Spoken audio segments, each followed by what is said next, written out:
OSOU ରେ MA Odia କରୁଥିବା ଏବଂ ପ୍ରଥମ ସେମିଷ୍ଟାରର ଷ୍ଟୁଡେଣ୍ଟମାନଙ୍କ ପାଇଁ ଏହି ଭିଡ଼ିଓ। ଆସନ୍ତା ଜୁନରେ ହେବାକୁ ଥିବା ଏହି ପ୍ରଥମ ସେମିଷ୍ଟାରର ଟର୍ମ ଏଣ୍ଡ ଏକ୍ଜାମ୍, ଯାହାକି ଅଫଲାଇନ୍ ମୋଡ଼ରେ ହେବ ଏବଂ ଏଥିରେ ଦୀର୍ଘ ଉତ୍ତରମୂଳକ ପ୍ରଶ୍ନ ଆସିବ, ଯାହାର ଉତ୍ତର ଦେବାକୁ ପଡ଼ିବ। ତେଣୁ ଏହି ଦୀର୍ଘ ଉତ୍ତରମୂଳକ ପ୍ରଶ୍ନ ଉତ୍ତର ପାଟର୍ଣ୍ଣରେ ବର୍ତ୍ତମାନ ଆଲୋଚନା କରିବା MAOD ପେପର 2ର କିଛି ଇମ୍ପୋର୍ଟାଣ୍ଟ ପ୍ରଶ୍ନ ଏବଂ ଉତ୍ତର। ପ୍ରଥମେ ଦେଖିବା ପରୀକ୍ଷାରେ ଯେମିତି ଆସିବ କ ବିଭାଗ, ସେଥିରେ ଆସିବ ପ୍ରଥମେ 2 ନମ୍ବର ସମ୍ବଳିତ ପ୍ରଶ୍ନ, ସେହିପରି କିଛି ପ୍ରଶ୍ନ ଏବଂ ତା'ର ଉତ୍ତର। ତାପରେ ଖ ବିଭାଗ 5 ନମ୍ବର ସମ୍ବଳିତ, ଗ ବିଭାଗ 10 ନମ୍ବର ସମ୍ବଳିତ ଏବଂ ଘ ବିଭାଗରେ 15 ନମ୍ବର ସମ୍ବଳିତ ପ୍ରଶ୍ନ ଏବଂ ତା'ର ଉତ୍ତର ବର୍ତ୍ତମାନ ଆମେ ଆଲୋଚନା କରିବା। ତେଣୁ ପ୍ରଥମ ପ୍ରଶ୍ନ କ ବିଭାଗର 2 ନମ୍ବର ସମ୍ବଳିତ ପ୍ରଶ୍ନ, ଯେପରିକି ପରଶୁରାମ ବିଜୟ ନାଟକ କିଏ ରଚନା କରିଥିଲେ? ଉତ୍ତର ଏହିପରି ହେବ ଯେ ଓଡ଼ିଶାରେ ସୂର୍ଯ୍ୟବଂଶର ପ୍ରତିଷ୍ଠାତା ଗଜପତି ଗୌଡ଼େଶ୍ୱର ନବକୋଟି କର୍ଣ୍ଣାଟ କଳେବର୍ଗେଶ୍ୱର କପିଳେନ୍ଦ୍ର ଦେବ ସ୍ୱୟଂ ପରଶୁରାମ ବିଜୟ ନାଟକକୁ ରଚନା କରିଥିଲେ। ସେ ସଂସ୍କୃତ ଭାଷାର ପୃଷ୍ଠପୋଷକ ଥିଲେ ମଧ୍ୟ ମାତୃଭାଷା ଓଡ଼ିଆ ପ୍ରତି ଅନୁରକ୍ତି ହେତୁ ପଞ୍ଚଦଶ ଶତାବ୍ଦୀରେ ଓଡ଼ିଆ ଭାଷା ସାହିତ୍ୟର ଭୂୟ ବିକାଶ ସାଧନ କରାଇଥିଲେ। ଆଉ ଗୋଟିଏ ପ୍ରଶ୍ନ, ସାରଳା ଦାସଙ୍କ ସମୟରେ ସମାଜ କିପରି ଥିଲା? ଉତ୍ତର, ସାରଳା ଦାସଙ୍କ ରଚିତ ମହାଭାରତ ଓଡ଼ିଆ ସମାଜ ଜୀବନର ଥିଲା ଏକ ଚାରୁଚିତ୍ରଶାଳା। ସାରଳା ଦାସ ସମାଜରେ ପ୍ରଚଳିତ ପରମ୍ପରା ପ୍ରତି ଥିଲେ ବିଶେଷ ସଚେତନ। ତାଙ୍କ ସମୟର ସମାଜ ଥିଲା ଘୋର ଭ୍ରଷ୍ଟାଚାରରେ କବଳିତ। ସେ ତତ୍କାଳୀନ ଓଡ଼ିଆ ସମାଜ ଜୀବନକୁ ଯୌନ ବ୍ୟଭିଚାରର ଅତଳ ପଙ୍କରୁ ଉଦ୍ଧାର କରିବାକୁ ଚାହିଁଥିଲେ। ତତ୍କାଳୀନ ସମାଜଟି ବ୍ରାହ୍ମଣ, କ୍ଷତ୍ରିୟ, ବୈଶ୍ୟ ଓ ଶୂଦ୍ର ଏହିପରି 4ଟି ଭାଗରେ ବିଭକ୍ତ ଥିଲା। ବ୍ରାହ୍ମଣବାଦର ପ୍ରଭାବ ସମାଜରେ ମାତ୍ରାଧିକ ଥିଲା। ସମାଜରେ ଅନ୍ଧବିଶ୍ୱାସ, କୁସଂସ୍କାର ଭରି ରହିଥିଲା। ବାଲ୍ୟ ବିବାହ ପ୍ରଥା ପ୍ରଚଳନ ଥିଲା। କ୍ଷତ୍ରିୟ ନାରୀ ବର ନିର୍ବାଚନରେ ଅପେକ୍ଷାକୃତ ସ୍ୱାଧୀନ ଥିଲେ। ରାଜବଂଶ ଗୁଡ଼ିକରେ ବହୁପତ୍ନୀ ଗ୍ରହଣର ପରମ୍ପରା ଥିଲା। ସମାଜରେ ତାନ୍ତ୍ରିକ ଯୌନ ବ୍ୟଭିଚାରର ଚିତ୍ର ସ୍ପଷ୍ଟ ଦୃଶ୍ୟମାନ ଥିଲା। ଏଣୁ ଏସବୁ କଳୁଷିତ ପ୍ରଥା ବିରୁଦ୍ଧରେ ସ୍ୱର ଉତ୍ତୋଳନ ନିମିତ୍ତ ସାରଳା ଦାସ ରଚନା କରିଥିଲେ ନିଜର କାଳଜୟୀ କୃତି ମହାଭାରତ।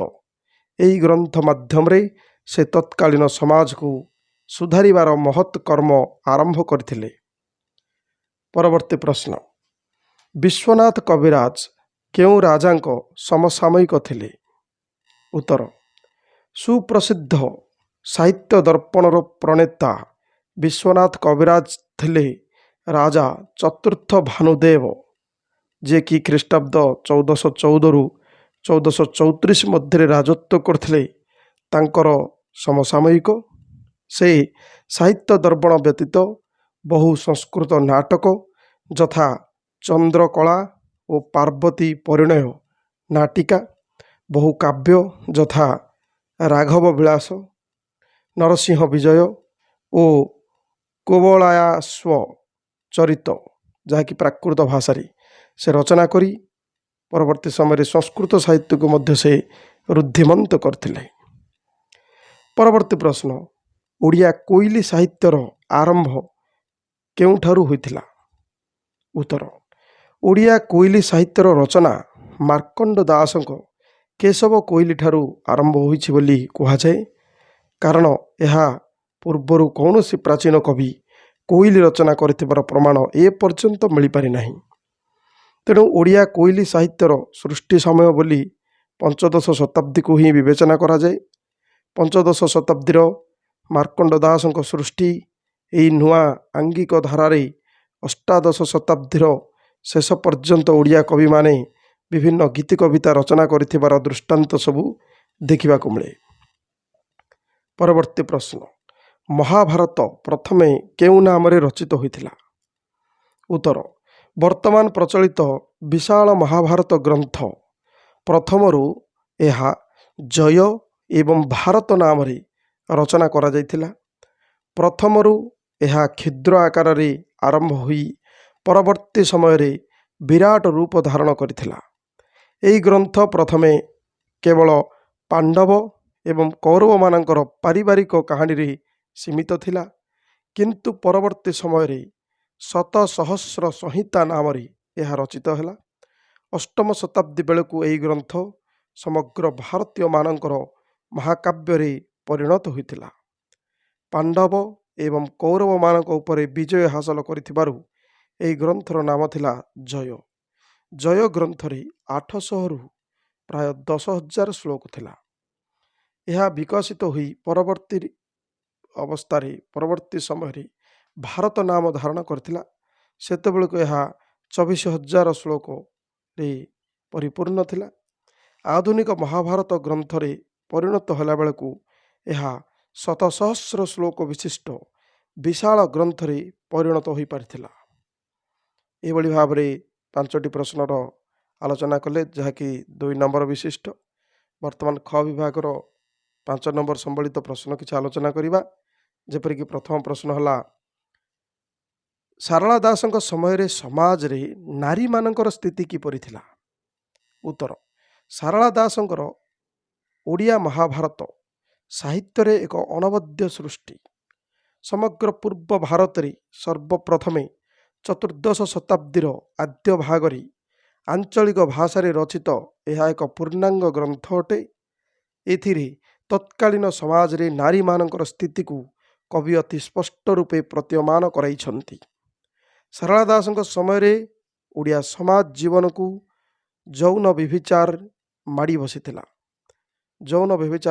ବସିଥିଲା।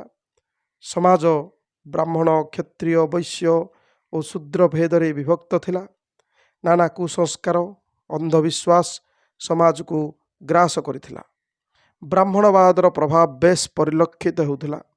ସମାଜରେ ନାରୀମାନଙ୍କୁ ଉପଭୋଗ ସାମଗ୍ରୀ ବୋଲି ବିବେଚନା କରାଯାଉଥିଲା। ସେଥିପାଇଁ ରାଜା ମହାରାଜାମାନେ ବହୁ ପତ୍ନୀ ସମ୍ଭୋଗକୁ ପ୍ରାଧାନ୍ୟ ଦେଉଥିଲେ।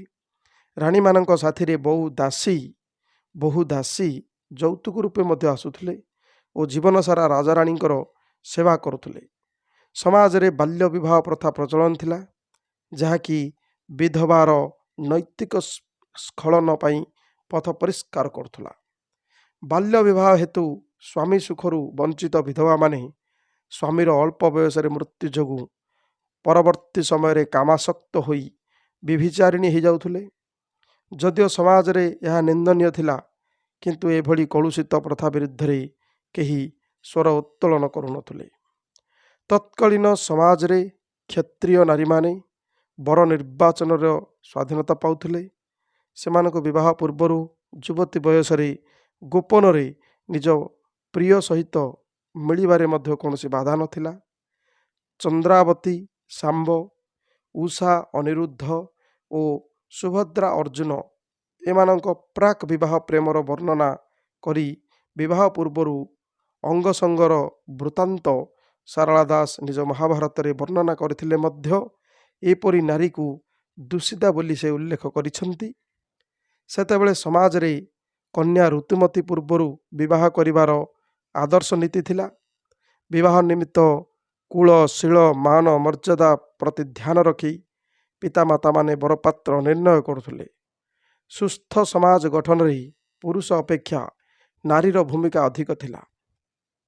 ସେ ସମୟରେ ସମାଜରେ ବହୁପତ୍ନୀ ଗ୍ରହଣ ହେତୁ ସପତ୍ନୀ ବା ସୌତୁଣୀ କଳହ ଦେଖାଯାଉଥିଲା। ଯେମିତିକି ହିଡ଼ିମ୍ବି ଓ ଦ୍ରୌପଦୀଙ୍କ ମଧ୍ୟରେ କଳହ, ଏହା ହେଉଛି ଏହାର ଜ୍ୱଳନ୍ତ ପ୍ରମାଣ। କିନ୍ତୁ ଅଧିକାଂଶ ନାରୀ ଧର୍ମପରାୟଣ ଥିବା ସାରଳା ଦାସ ଉଲ୍ଲେଖ କରିଛନ୍ତି। ସାରଳା ଦାସ ନିଜ ମହାଭାରତରେ ଏହିପରି ଭାବେ ନାରୀମାନଙ୍କ ବିଷୟରେ ବିଭିନ୍ନ କଥାକୁ ବର୍ଣ୍ଣନା କରିଛନ୍ତି। ପରବର୍ତ୍ତୀ 5 ନମ୍ବର ସମ୍ବଳିତ ପ୍ରଶ୍ନ ହେଲା, ଷୋଡ଼ଶା କିପରି ରଚନା କରାଯାଏ? ଷୋଡ଼ଶା କିପରି ରଚନା କରାଯାଏ? ଉତ୍ତର, ଓଡ଼ିଶାର ଜନମାନସରେ ଷୋଡ଼ଶା ସ୍ୱତନ୍ତ୍ର ସ୍ଥାନ ଦଖଲ କରିଥିବାର ପ୍ରମାଣ ରୀତିଯୁଗୀୟ ସାହିତ୍ୟ ରଚନାକୁ ପର୍ଯ୍ୟାଲୋଚନା କଲେ ଜଣାପଡ଼େ। ଓଡ଼ିଆ ସାହିତ୍ୟର ବିଶିଷ୍ଟ କୃତିର ବିକାଶ ପର୍ବରେ ତାଳ ଦେଇ ଅନ୍ୟ ସାହିତ୍ୟ ଗୁଡ଼ିକ ମଧ୍ୟ ମୁଣ୍ଡ ଟେକି ଉଠିଥିଲା, ଯାହା ସାଧାରଣ ପାଠକ ହୃଦୟରେ ସ୍ୱତନ୍ତ୍ର ସ୍ଥାନ ହାସଲ କରିଥିଲା। ସେହି ସାହିତ୍ୟ ଗୁଡ଼ିକ ମଧ୍ୟରେ ଚଉତିଶା, ଚଉପଦୀ, କୋଇଲି, ବୋଲି, ପଦିଆ, ଚିଟାଉ, ପୋଇ ତଥା ଷୋଡ଼ଶା ଅନ୍ୟତମ। ଷୋଡ଼ଶାର ସୃଷ୍ଟିକାଳ ଅଷ୍ଟାଦଶ ଶତାବ୍ଦୀ ଅଟେ। ରୀତି ସାହିତ୍ୟ ରଚନା ସମୟରେ ଏକ ନୂଆ ଶୈଳୀ ରୂପେ ଏହି ଷୋଡ଼ଶା ଗୀତି କବିତାରେ ଦେଖିବାକୁ ମିଳିଥିଲା। 16ଟି ସ୍ୱରବର୍ଣ୍ଣକୁ ଆଦ୍ୟ ନିୟମରେ ରଖି ଯେଉଁ ଗୀତି କବିତା ସୃଷ୍ଟି ହେଲା ତାହାକୁ ଷୋଡ଼ଶା ବୋଲି କୁହାଗଲା। ଏହାକୁ ଷୋଡ଼ଶେନ୍ଦୁ ବୋଲି ମଧ୍ୟ କୁହାଯାଏ। କବି ସମ୍ରାଟ ଉପେନ୍ଦ୍ର ଭଞ୍ଜ ଏହି ନୂଆ ଶୈଳୀର ପ୍ରୟୋଗ କରିଥିଲେ। ତାଙ୍କର ଚଉପଦୀ ଚନ୍ଦ୍ରରେ ଏହି ରୂପେ ଏହି ଷୋଡ଼ଶାର ରୂପ ଦେଖିବାକୁ ମିଳେ। ଚଉତିଶା ରଚନା ଶୈଳୀର ପ୍ରଭାବ ଷୋଡ଼ଶା ଉପରେ ମଧ୍ୟ ପଡ଼ିଥିଲା। ସାଧାରଣତଃ ଚଉତିଶାକୁ କ ଠାରୁ କ୍ଷ 34 ଗୋଟି ବ୍ୟଞ୍ଜନ ବର୍ଣ୍ଣକୁ ନେଇ ରଚନା କରାଯାଉଥିଲା। ପୁଣି ଓଲଟ ଚଉତିଶାରେ ଓଲଟା ବ୍ୟଞ୍ଜନ ବର୍ଣ୍ଣର କ୍ରମ ଦେଖିବାକୁ ମିଳୁଥିଲା। ଷୋଡ଼ଶାରେ ବ୍ୟଞ୍ଜନ ବର୍ଣ୍ଣ ପରିବର୍ତ୍ତେ ସ୍ୱରବର୍ଣ୍ଣର ପ୍ରୟୋଗ ହୋଇଥାଏ। 16 ଗୋଟି ସ୍ୱରବର୍ଣ୍ଣକୁ ପଦ୍ୟର ଆଦ୍ୟରେ ରଖି କବିତା ରଚନା ହୁଏ, ଯାହାକି ଏକ କଷ୍ଟସାଧ୍ୟ ଶୈଳୀ ହୋଇଥିଲେ ମଧ୍ୟ ବିଭିନ୍ନ କବି ସେମାନଙ୍କ ସୃଷ୍ଟିରେ ଏହାର ଚିତ୍ରକୁ ଫୁଟାଇବାକୁ ଉଦ୍ୟମ କରିଛନ୍ତି। ଯଥା ଇତର ସ୍ନେହୀ ଇନ୍ଦ୍ରମୁଖୀ ନୋହି, ଇତସ୍ତତ ହେବ ମୋର ଦୁଃଖ ଶୁଣ ସେହି। ସେହିପରି କବି ସମ୍ରାଟ ଉପେନ୍ଦ୍ର ଭଞ୍ଜଙ୍କ ରଚିତ ଷୋଡ଼ଶା ଚଉପଦୀ ଚନ୍ଦ୍ର, ତାର ଏକ ଉଦାହରଣ ହେଲା ଇନ୍ଦ୍ର ପଦ ଯାଚି ଦେବ କାହିଁକି ଏତେ କହିବ, ଯେତେବେଳେ ପଚାରିବ ବାଳା ବଳି ଦେଇ। ଇନ୍ଦିବର କୁଟିଳାକ୍ଷା ତୋପା ଦେ ଲେଖେ ଲାକ୍ଷା, ମାର ମାରେ ତାକୁ ରକ୍ଷା କର ଏବେ ତୁହି। ଏଇଭଳି ଭାବରେ ରହିଛି। ତେଣୁ ଷୋଡ଼ଶା ରଚନାର ଶୈଳୀ ଭାରତୀୟ ପ୍ରାଦେଶିକ ଭାଷାରେ ଦେଖିବାକୁ ମିଳେ ନାହିଁ। ଏହା ଓଡ଼ିଆ ଗୀତିକାବ୍ୟର ଏକ ଅଭିନବ ଆଙ୍ଗିକ ରୂପ, ଯାହାକୁ ଓଡ଼ିଆ ସାହିତ୍ୟର ଏକ ମୌଳିକ ସଂରଚନା ବୋଲି କୁହାଯାଇପାରିବ। ଉପେନ୍ଦ୍ର ଭଞ୍ଜ, ଗୋବିନ୍ଦ ରଥ, କବି ମୋହନ, କବି ଦିନମଣି, ଚୂଡ଼ାମଣି ହରିଚନ୍ଦନ, ଗଣେଶ୍ୱର ଦାସ ପ୍ରମୁଖ ଷୋଡ଼ଶା ରଚନା କରିଥିଲେ। ଯେହେତୁ ଷୋଡ଼ଶା ରୀତି ସାହିତ୍ୟ ସମୟର ସୃଷ୍ଟି, ତେଣୁ ଏଥିରେ ରୀତିକାବ୍ୟର ଶବ୍ଦ ଚାତୁର୍ଯ୍ୟ ଓ ଭାବଗତ ବୈଚିତ୍ର୍ୟ ଦେଖିବାକୁ ମିଳେ। ଏହାର ରଚନା ଶୈଳୀ କଷ୍ଟକର ହେତୁ ସାଧାରଣ ପାଠକ ମଧ୍ୟ ରସ ଆସ୍ୱାଦନ କରିବାରେ କଷ୍ଟ ଅନୁଭବ କରେ।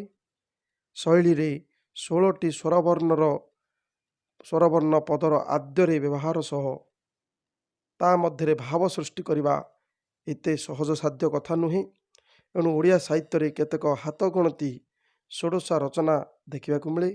ଏଥିରେ କବି ଗୀତି କବିତାର ଭାବରସକୁ 16ଟି ସ୍ୱରବର୍ଣ୍ଣର ଶବ୍ଦ ଚାତୁରୀରେ ଫୁଟାଇବାର ପ୍ରୟାସ କରିଥାଏ।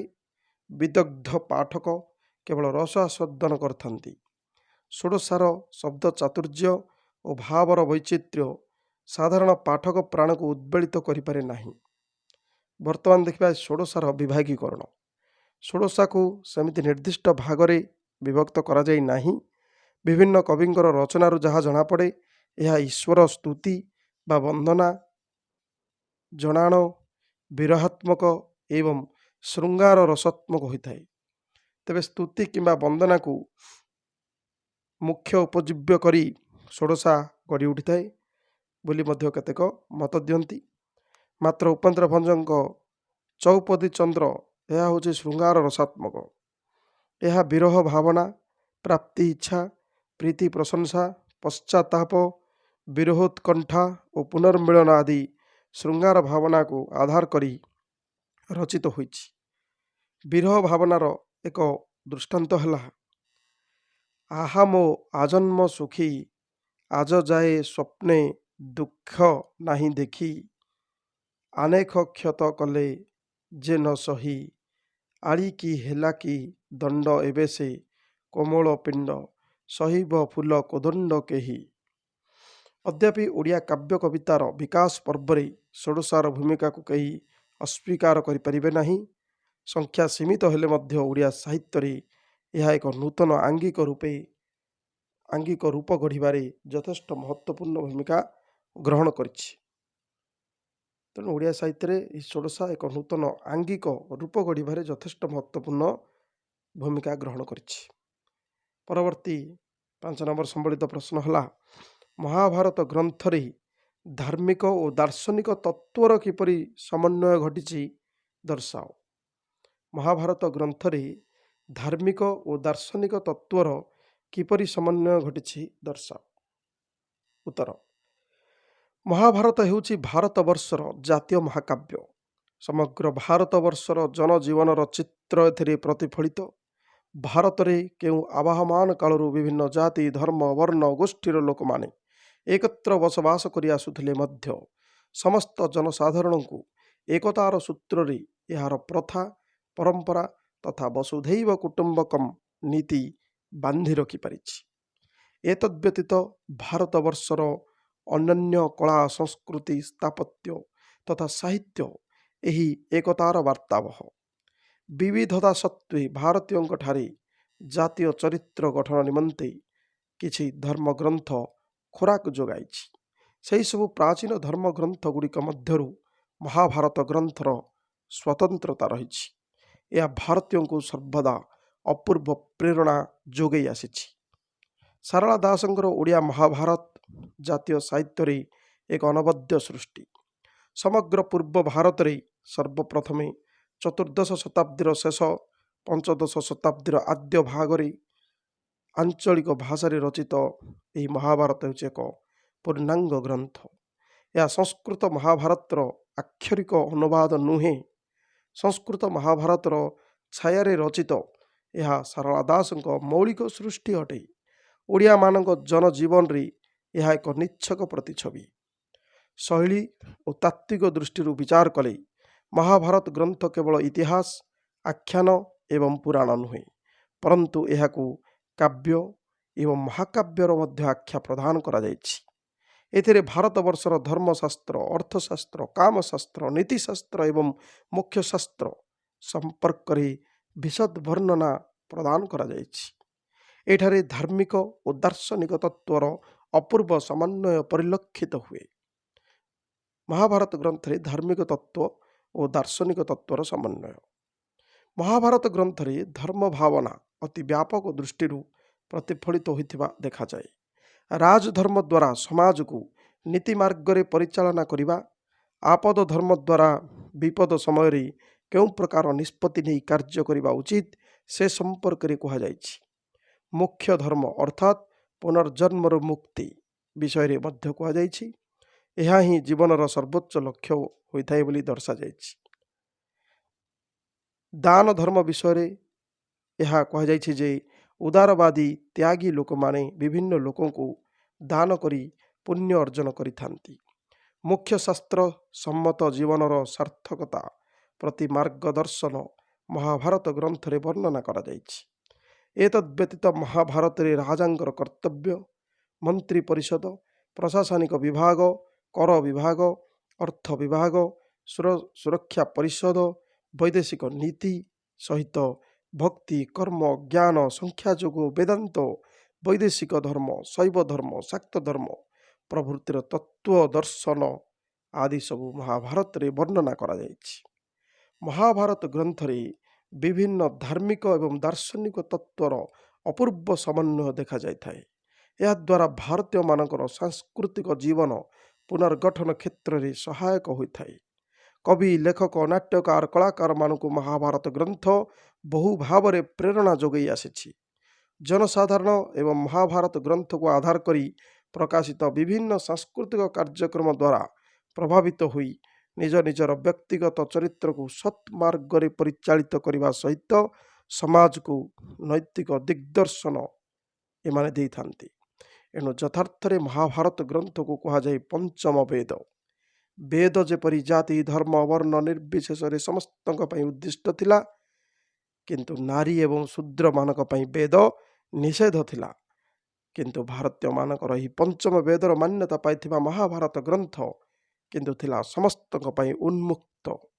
ଏଥିରୁ ମହାଭାରତ ଗ୍ରନ୍ଥର ଗୁରୁତ୍ୱ ଓ ମହତ୍ୱ ସ୍ପଷ୍ଟ ରୂପେ ଅନୁମେୟ। ମହାଭାରତ ଗ୍ରନ୍ଥର ଅନ୍ତଃସ୍ୱର ହେଉଛି ବିବିଧତା ମଧ୍ୟରେ ଏକତା, ସମସ୍ତଙ୍କୁ ଆପଣେଇ ନେବା ବା ଏକତାର ସୂତ୍ରରେ ବାନ୍ଧି ରଖିବାର ଭାବନା ଏହି ଗ୍ରନ୍ଥ ମଧ୍ୟରୁ ଅନୁଭବ ହୋଇଥାଏ। ଏହା ହିଁ ମହାଭାରତ ଗ୍ରନ୍ଥରେ ଧାର୍ମିକ ଓ ଦାର୍ଶନିକ ତତ୍ତ୍ୱର ସମନ୍ୱୟର ପ୍ରତିଫଳନ। ପରବର୍ତ୍ତୀ 5 ନମ୍ବର ସମ୍ବଳିତ ପ୍ରଶ୍ନ, ପୋଇ ସାହିତ୍ୟର ବୈଶିଷ୍ଟ୍ୟ ଆଲୋଚନା କର। ପୋଇ ସାହିତ୍ୟର ବୈଶିଷ୍ଟ୍ୟ ଆଲୋଚନା କର। ପ୍ରାଚୀନ ଓଡ଼ିଆ ଗୀତି କବିତାର ଅନ୍ୟ ଏକ ଆଙ୍ଗିକ ରୂପ ହେଉଛି ପୋଇ। ଚଉତିଶା, କୋଇଲି, ଚୌପଦୀ ଆଦି ଭଳି ଓଡ଼ିଆ ସାହିତ୍ୟରେ ପୋଇ ତାର ସ୍ୱତନ୍ତ୍ରତାକୁ ଜାହିର କରେ। ପୋଇ ରଚନାର ସମୟ କାଳ ନେଇ ସେମିତି ନିର୍ଦ୍ଦିଷ୍ଟ ପ୍ରମାଣ ମିଳେ ନାହିଁ। ତଥାପି ସପ୍ତଦଶ ଶତାବ୍ଦୀର ଶେଷ ଭାଗରେ କଣ୍ଠଦାସଙ୍କ 9 ପୋଇରୁ ଓଡ଼ିଆ ପୋଇ ସାହିତ୍ୟର ଆରମ୍ଭ ବୋଲି ଧରାଯାଏ। ଯେକୌଣସି ପୂର୍ବ ରଚନାର ଭିତ୍ତି ଉପରେ ସାହିତ୍ୟର ଗୋଟିଏ ନୂଆ ଆଙ୍ଗିକ ରୂପ ଆତ୍ମପ୍ରକାଶ କରେ। ସେହି କ୍ରମରେ ଚଉତିଶାର ପ୍ରଭାବ କୋଇଲି ଲିଖନ ଉପରେ ପଡ଼ିଥିଲା। ସେମିତି ଚଉତିଶା ଆଧାରରେ ଷୋଡ଼ଶା ରଚିତ ହୋଇଥିଲା। ଠିକ୍ ସେହିପରି ସଂଖ୍ୟାବାଚକ ଗୀତି କାବ୍ୟ ରୂପେ ପଦିଆ ଗୀତର ପ୍ରଭାବରୁ ପୋଇ କବିତା ରଚନା ଶୈଳୀ ସୃଷ୍ଟି ହୋଇଥିବା ଜଣାଯାଏ। ପୋଇର ମୂଳ ଶବ୍ଦ ହେଉଛି ପଦୀ, ଅର୍ଥାତ୍ ସଂସ୍କୃତ ଶବ୍ଦଟିଏ ପଦୀ। ପଦୀରେ ବ୍ୟଞ୍ଜନର ଲୋପ ଘଟି ପୋଇରେ ତାହା ପରିଣତ ହୋଇଛି। ଏହି ପଦୀ ଶବ୍ଦରୁ ଓଡ଼ିଆ ପଦିଆ ଶବ୍ଦ ମଧ୍ୟ ସୃଷ୍ଟି ହୋଇଛି। ପୋଇକାରମାନେ ଟିକେ ଚତୁରତାର ସହ ପଦିଆ ଗୀତର ଶୈଳୀ ରୂପକୁ ସବୁ ବଦଳାଇ ଦେଇ ପୋଇ ସୃଷ୍ଟି କରିଥିଲେ। 100 ପଦିଆରେ ଯେହେତୁ 100ଟି ପାଦ ରହିଥିଲା, ତେଣୁ ସାମାନ୍ୟ ପରିବର୍ତ୍ତନ କରି ସେହି ପାଦକୁ 10 ପାଦରେ ବ୍ୟବହାର କରି 10 ପୋଇ ସୃଷ୍ଟି କରାଗଲା। ତେଣୁ ପଦିଆ ଭଳି ପୋଇର ନାମକରଣ ଗୋଟିଏ ଛନ୍ଦୋବଦ୍ଧ ରଚନାରେ ଥିବା ଗୀତ ସଂଖ୍ୟା ଓ ତାର ପଦ ସଂଖ୍ୟା ଉପରେ ନିର୍ଭର କରିଥାଏ। ତେଣୁ ଏହି ହେତୁ ଯେଉଁଥିରେ 9ଟି ଗୀତ ଏବଂ ପ୍ରତ୍ୟେକ ଗୀତରେ ପଦ ସଂଖ୍ୟା 9, ତାହା ହେଲା 9 ପୋଇ। ଯେଉଁଥିରେ 6ଟି ଗୀତ ଏବଂ ପ୍ରତ୍ୟେକ ଗୀତରେ ପଦ ସଂଖ୍ୟା 6, ତାହା ହେଲା 6 ପୋଇ। ଏମିତି 16 ପୋଇ, 7 ପୋଇ, 12 ପୋଇ, 14 ପୋଇ ଆଦି ସବୁ ରଚନା ଦେଖିବାକୁ ମିଳେ। ସାଧାରଣତଃ ରାମଲୀଳା, କୃଷ୍ଣଲୀଳା ଆଦିକୁ ମୁଖ୍ୟ ଉପଜୀବ୍ୟ କରି ପୋଇ ଗୁଡ଼ିକ ରଚନା କରାଯାଇଛି। ପୋଇ ସାହିତ୍ୟ ରଚନା ପଛରେ ଅନ୍ୟ କିଛି ଉଦ୍ଦେଶ୍ୟ ମଧ୍ୟ ରାଜା ତଥା ସାମନ୍ତମାନଙ୍କ ପୃଷ୍ଠପୋଷକତା ବଦଳରେ ସେମାନଙ୍କୁ ମନୋରଞ୍ଜନ କରିବା ସକାଶେ କବିମାନେ ମୁଖ୍ୟତଃ ପୋଇ ରଚନା କରିଥିବା କଥା ମଧ୍ୟ ଜଣାପଡ଼େ। ବର୍ତ୍ତମାନ ଆଲୋଚନା କରିବା ପୋଇ ସାହିତ୍ୟର ବୈଶିଷ୍ଟ୍ୟ। ଗୀତି କବିତାର ଅନ୍ୟାନ୍ୟ ରୂପ ପରି ପୋଇର ମଧ୍ୟ ଏକ ସ୍ୱତନ୍ତ୍ର ସ୍ୱରୂପ ରହିଛି। ଏହାକୁ ଦେଖିବା ଫଳରେ ଜଣେ ସହଜରେ ଅନୁମାନ କରିପାରିବ ଯେ ଏହା ଏକ ପୋଇ କବିତା ଅଟେ। ଗୀତ ସଂଖ୍ୟା ସହିତ ପ୍ରତ୍ୟେକ ଗୀତର ପାଦ ସଂଖ୍ୟା ଯଦି ସମାନ ରହେ, ତାହାକୁ ପୋଇ ବୋଲି କୁହାଯାଏ। ଉଦାହରଣ ସ୍ୱରୂପ 9 ପୋଇରେ 9ଟି ଗୀତ ରହିବା ସହ ପ୍ରତି ଗୀତରେ 9ଟି ମଧ୍ୟ ପଦ ରହିଥାଏ। ତେଣୁ ପୋଇ ରାମ କଥାମୂଳକ ହେଉ ଅବା ରାଧାକୃଷ୍ଣ ପ୍ରେମମୂଳକ ହେଉ, ଗୀତ ସଂଖ୍ୟା ଅନୁସାରେ ହିଁ ପୋଇର ନାମକରଣ କରାଯାଇଥାଏ। ଏହା ଏହି ପୋଇ ସାହିତ୍ୟର ଏକ ବୈଶିଷ୍ଟ୍ୟ। ଗୀତି କବିତାରେ ପ୍ରତ୍ୟେକ ଗୀତକୁ ସ୍ୱତନ୍ତ୍ର ନାମକରଣ କରାଯାଉ ନଥିବା ବେଳେ ପୋଇ ଗୁଡ଼ିକରେ ପ୍ରତିଟି ଗୀତକୁ କ୍ରମାନ୍ୱୟରେ ପ୍ରଥମ ପୋଇ, ଦ୍ୱିତୀୟ ପୋଇ ଏମିତି ମଧ୍ୟ ନାମକରଣ କରାଯାଏ। ତେଣୁ ପୋଇର ବୈଶିଷ୍ଟ୍ୟରୁ ଯାହା ଜଣାପଡ଼େ, ଏହା ଗୋଟିଏ ଆବେଗପୂର୍ଣ୍ଣ ଘଟଣାକୁ ନେଇ ରଚିତ ହୋଇଥାଏ। ନିର୍ଦ୍ଦିଷ୍ଟ ସଂଖ୍ୟକ ଗୀତାବଳୀ ମଧ୍ୟରେ ଏହା ରଚିତ ହୋଇଥାଏ। ଗୋଟିଏ ପୋଇରେ ଯେତିକି ସଂଖ୍ୟକ ଗୀତ ଥାଏ, ପ୍ରତ୍ୟେକ ଗୀତରେ ସେତିକି ପଦ ମଧ୍ୟ ରହେ। ଗୀତର ସଂଖ୍ୟା ଅନୁସାରେ ପୋଇର ନାମକରଣ କରାଯାଏ। ପୋଇରେ ପ୍ରତ୍ୟେକ ଛାନ୍ଦ ଶେଷରେ ଗୋଟିଏ ଗୋଟିଏ ଗୀତ ଭିନ୍ନ ଛନ୍ଦରେ ରଚିତ ହୋଇଥାଏ। ତାହାକୁ କୁହାଯାଏ ତଣ୍ଡକ। ଏଥିରେ ପୂର୍ବ ଛାନ୍ଦର ସାରମର୍ମ ଓ ପରବର୍ତ୍ତୀ ଛାନ୍ଦରେ ବର୍ଣ୍ଣନା ହେବାକୁ ଥିବା ବିଷୟ ସମ୍ପର୍କରେ ସୂଚନା ମଧ୍ୟ ଦିଆଯାଏ। ପୋଇର ରାଗକୁ କୁହାଯାଏ ଭୂପାଳ। ପୋଇ ସାହିତ୍ୟରେ ଶବ୍ଦାଳଙ୍କାରର ବହୁଳ ପ୍ରୟୋଗ ଦେଖିବାକୁ ମିଳେ। ରାଧାକୃଷ୍ଣଙ୍କ କୁଞ୍ଜ ବିହାର, ମିଳନ ଲୀଳା, କୃଷ୍ଣଙ୍କ ଅବତାରୀ ଲୀଳା ଏବଂ ରାମଙ୍କର ଅବତାରୀ ଲୀଳାକୁ ଉପଜୀବ୍ୟ କରି ପୋଇ ରଚିତ ହୋଇଥାଏ। ପୋଇରେ ଶୃଙ୍ଗାର ରସର ପ୍ରାଧାନ୍ୟ ଅଧିକ ରହିଥାଏ। ଭାବ ଓ ସାରମର୍ମ ଦୃଷ୍ଟିରୁ ପୋଇକୁ 3 ଭାଗରେ ବିଭକ୍ତ କରାଯାଏ, ଯଥା ରାମ କଥାମୂଳକ, ରାଧାକୃଷ୍ଣ ପ୍ରେମମୂଳକ ଓ ଜଣାଣ ଧର୍ମୀ। ବାସ୍ତବରେ ପୋଇ ସାହିତ୍ୟର ଗୁରୁତ୍ୱ ଅନନ୍ୟ ଅଟେ।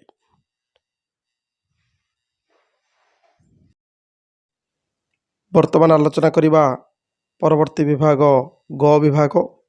ଏଥିରୁ 4ଗୋଟି ପ୍ରଶ୍ନ प्रत्येक प्रश्न हम 10 नंबर संबलित।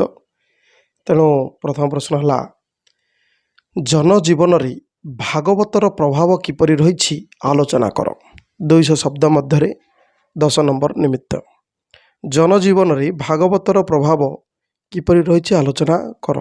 उत्तर हम भागवत केवल एक धर्मीय ग्रंथ नुहे, ओडिया जाति पाई यह होचे एक आध्यात्मिक अनुभूति। यह प्रतिटी ओडियार शिक्षादाता गुरु तथा शेष जीवनर सहचर। शिक्षा, साहित्य, धर्म, दर्शन, संगीत, नैतिकता प्रभृति दृष्टि भागवत ओडिया जातिर आदर्श। आज भी ओडिशार घरे घरे यही ग्रंथ भक्तिर सह पाठ करा जाए। जनजीवन रे भागवतर प्रभाव बेस अधिक। 1901 मसीह जनसुमारी रिपोर्ट अनुसार तत्कालीन भारत वर्ष रे ओडिशार जनसमाज रे भागवत गादी, भागवत घर, भागवत सप्ताह, हरिहाट, भागवत टुंगी प्रभृति अनुष्ठान और उत्सव भागवतर रचयिता जगन्नाथ दासଙ୍କ पांडित्य को बखाणुथुबा सह ओडिया भागवतर प्रभृत लोकप्रियता को सूचाई दै थाए। पूर्व भारतीय भागवत स्रष्टांक मध्यरी ओडिशार अति बड़ी जगन्नाथ दास ही भागवतर सर्वप्रथम अनुवादक अटंती। तांकर जीवन काल 1490 रु 1550 मध्य बोली निरूपित होइछि। ओडिशार पुरी जिला कपिलेश्वरपुर शासन रे पिता भगवान दास और माता पद्मावती देवी कुलमंडन करथिले कवि जगन्नाथ दास। भागवत प्रथम रु एकादश स्कंद पर्यंत से रचना करथिला बेले परवर्ती काल रे महादेव दास द्वारा द्वादश स्कंद एवं द्वारका दास द्वारा त्रयोदश स्कंद रचित होइछि। ओडिया भागवतर प्रथम स्कंदरे प्रस्तावना, द्वितीय रु नवम स्कंदरे रही कृष्ण चरितर पृष्ठभूमि, विष्णु कृष्ण समन्वय, पौराणिक लक्षण जनित विविध वर्णना। या सहित दशम और एकादश स्कंदरे रही श्रीकृष्णଙ୍କର जीवनी एवं दर्शन। द्वादश स्कंद हेउछि उपसंहार। जगन्नाथ दास ओडिया भागवतर केतेक स्कंदरे मूल संस्कृत भागवतर आक्षरिक अनुवाद करथिला बेले अन्य केतेक स्कंदरे मूल श्लोक गुड़िकर भाव को ग्रहण करी संक्षिप्त रूपे उपस्थापना करिसेंति। केतेक स्थान रे मूल संस्कृत भागवतर विषयवस्तु बा श्लोक को परित्याग करथिला बेले स्थल विशेष रे तार नवीकरण मध्य से करछंती। मात्र अनेक क्षेत्र रे जगन्नाथ दासंकर मौलिक परिकल्पना पाठक मानकु चमत्कृत करिथाए। शताब्दी शताब्दी धरी ओडिशार सामाजिक तथा सांस्कृतिक जीवन बहु घात प्रतिघात और परिवर्तन भीतर दे सांप्रतिक काल रे आसिया पहुँची।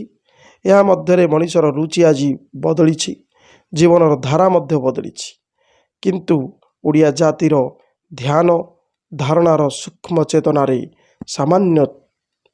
सामान्यतम परिवर्तन सुधा घटी नाही। तार मूल कारण जनजीवन को प्रभावित करी रखिछि भागवत। भागवत पालटि जाइछि ओडिया जातिर अस्मिता। आधुनिक गल्प, उपन्यास, नाटक एवं कवितारे भागवतर आदर्श आज भी परिलक्षित। भागवतरु चित्रकल्प एवं मिथ को ग्रहण करी कवि लेखक माने चरित्र मानकर संयोजना करी आधुनिक ओडिया साहित्य को परिपुष्ट करिछंती। भागवतर भाषा सरल, सावलील और श्रुति मधुर हेतु साधारण व्यक्तिर बोधगम्य होबारे यह आदौ अंतराय सृष्टि करे नाही। नीतिवाक्य और ढगढमाली परी यह लोकमुखरे सर्वदा प्रचारित हुए। ओडिया समाज रे भागवत हेउछि आदर्शर प्राणकेन्द्र। पल्ली ओडिशार गृहे गृहे आग काले प्रतिदिन संध्यारे भागवत पाठ हेउतला। सारा दिनर खटनी परे गाँ भुईर ओडिया ଏହି ଗ୍ରନ୍ଥକୁ ଶ୍ରବଣ କରି କେବଳ ଅବସର ବିନୋଦନ କରୁନଥିଲେ, ସେହି ନୈତିକ ଆଦର୍ଶର ଛାଞ୍ଚରେ ନିଜର ଜୀବନକୁ ମଧ୍ୟ ସଜାଡ଼ୁଥିଲେ। ଜୀବନର ଘୋର ଦୁର୍ଦ୍ଦିନରେ ସୁଦ୍ଧା ଓଡ଼ିଆ ଜାତି ମନରେ ବଞ୍ଚି ରହିବାର ବିଶ୍ୱାସକୁ ଉଜ୍ଜୀବିତ କରି ରଖିଥିଲା ଭାଗବତ। ମରଣ କାଳରେ ଭାଗବତ ଶୁଣିଲେ ଆତ୍ମା ମୁକ୍ତି ଲାଭ କରେ ବୋଲି ଓଡ଼ିଆ ଜାତିର ଦୃଢ଼ ବିଶ୍ୱାସ ଅଛି। ସେଥିପାଇଁ ଓଡ଼ିଶାର ଗାଁ ଗହଳରେ ଆଜି ମଧ୍ୟ ମୃତ୍ୟୁ ପଥଯାତ୍ରୀ ମଣିଷର ଶଯ୍ୟା ନିକଟରେ ଧୀର ଗମ୍ଭୀର ସ୍ୱରରେ ଉଚ୍ଚାରିତ ହୋଇଥାଏ ଭାଗବତର ମହାନ ବାଣୀ। ସେହି ବାଣୀ ଶ୍ରବଣ କରି ଓଡ଼ିଆର ପ୍ରାଣବାୟୁ ଯେପରି ଏକ ଅଭାବନୀୟ ଭାବଲୋକରେ ପ୍ରବେଶ କରିଯାଏ। ଓଡ଼ିଶାର ସମାଜ ଜୀବନରେ ଭାଗବତର ଏହି କାଳଜୟୀ ଭୂମିକା ସମ୍ପର୍କରେ ଆଲୋକପାତ କରି ପ୍ରାବନ୍ଧିକ ତଥା ଐତିହାସିକ ଜଗବନ୍ଧୁ ସିଂହ ପ୍ରାଚୀନ ଉତ୍କଳରେ ଲେଖିଛନ୍ତି।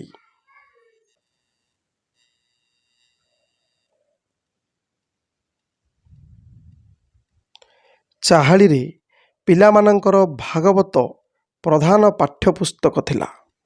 ଯେଉଁ ପିଲା ଅଧ୍ୟାୟେ ଭାଗବତ ବୋଲିପାରିଲା ତାର ବିଦ୍ୟା ଶେଷ ହେଉଥିଲା। ଲୋକମାନେ ନିଜ ପରିଜନଙ୍କ ମୃତ୍ୟୁ ବେଳେ ତା କାନରେ ଅଧ୍ୟାୟେ ଭାଗବତ ଶୁଣାଉଥିଲେ।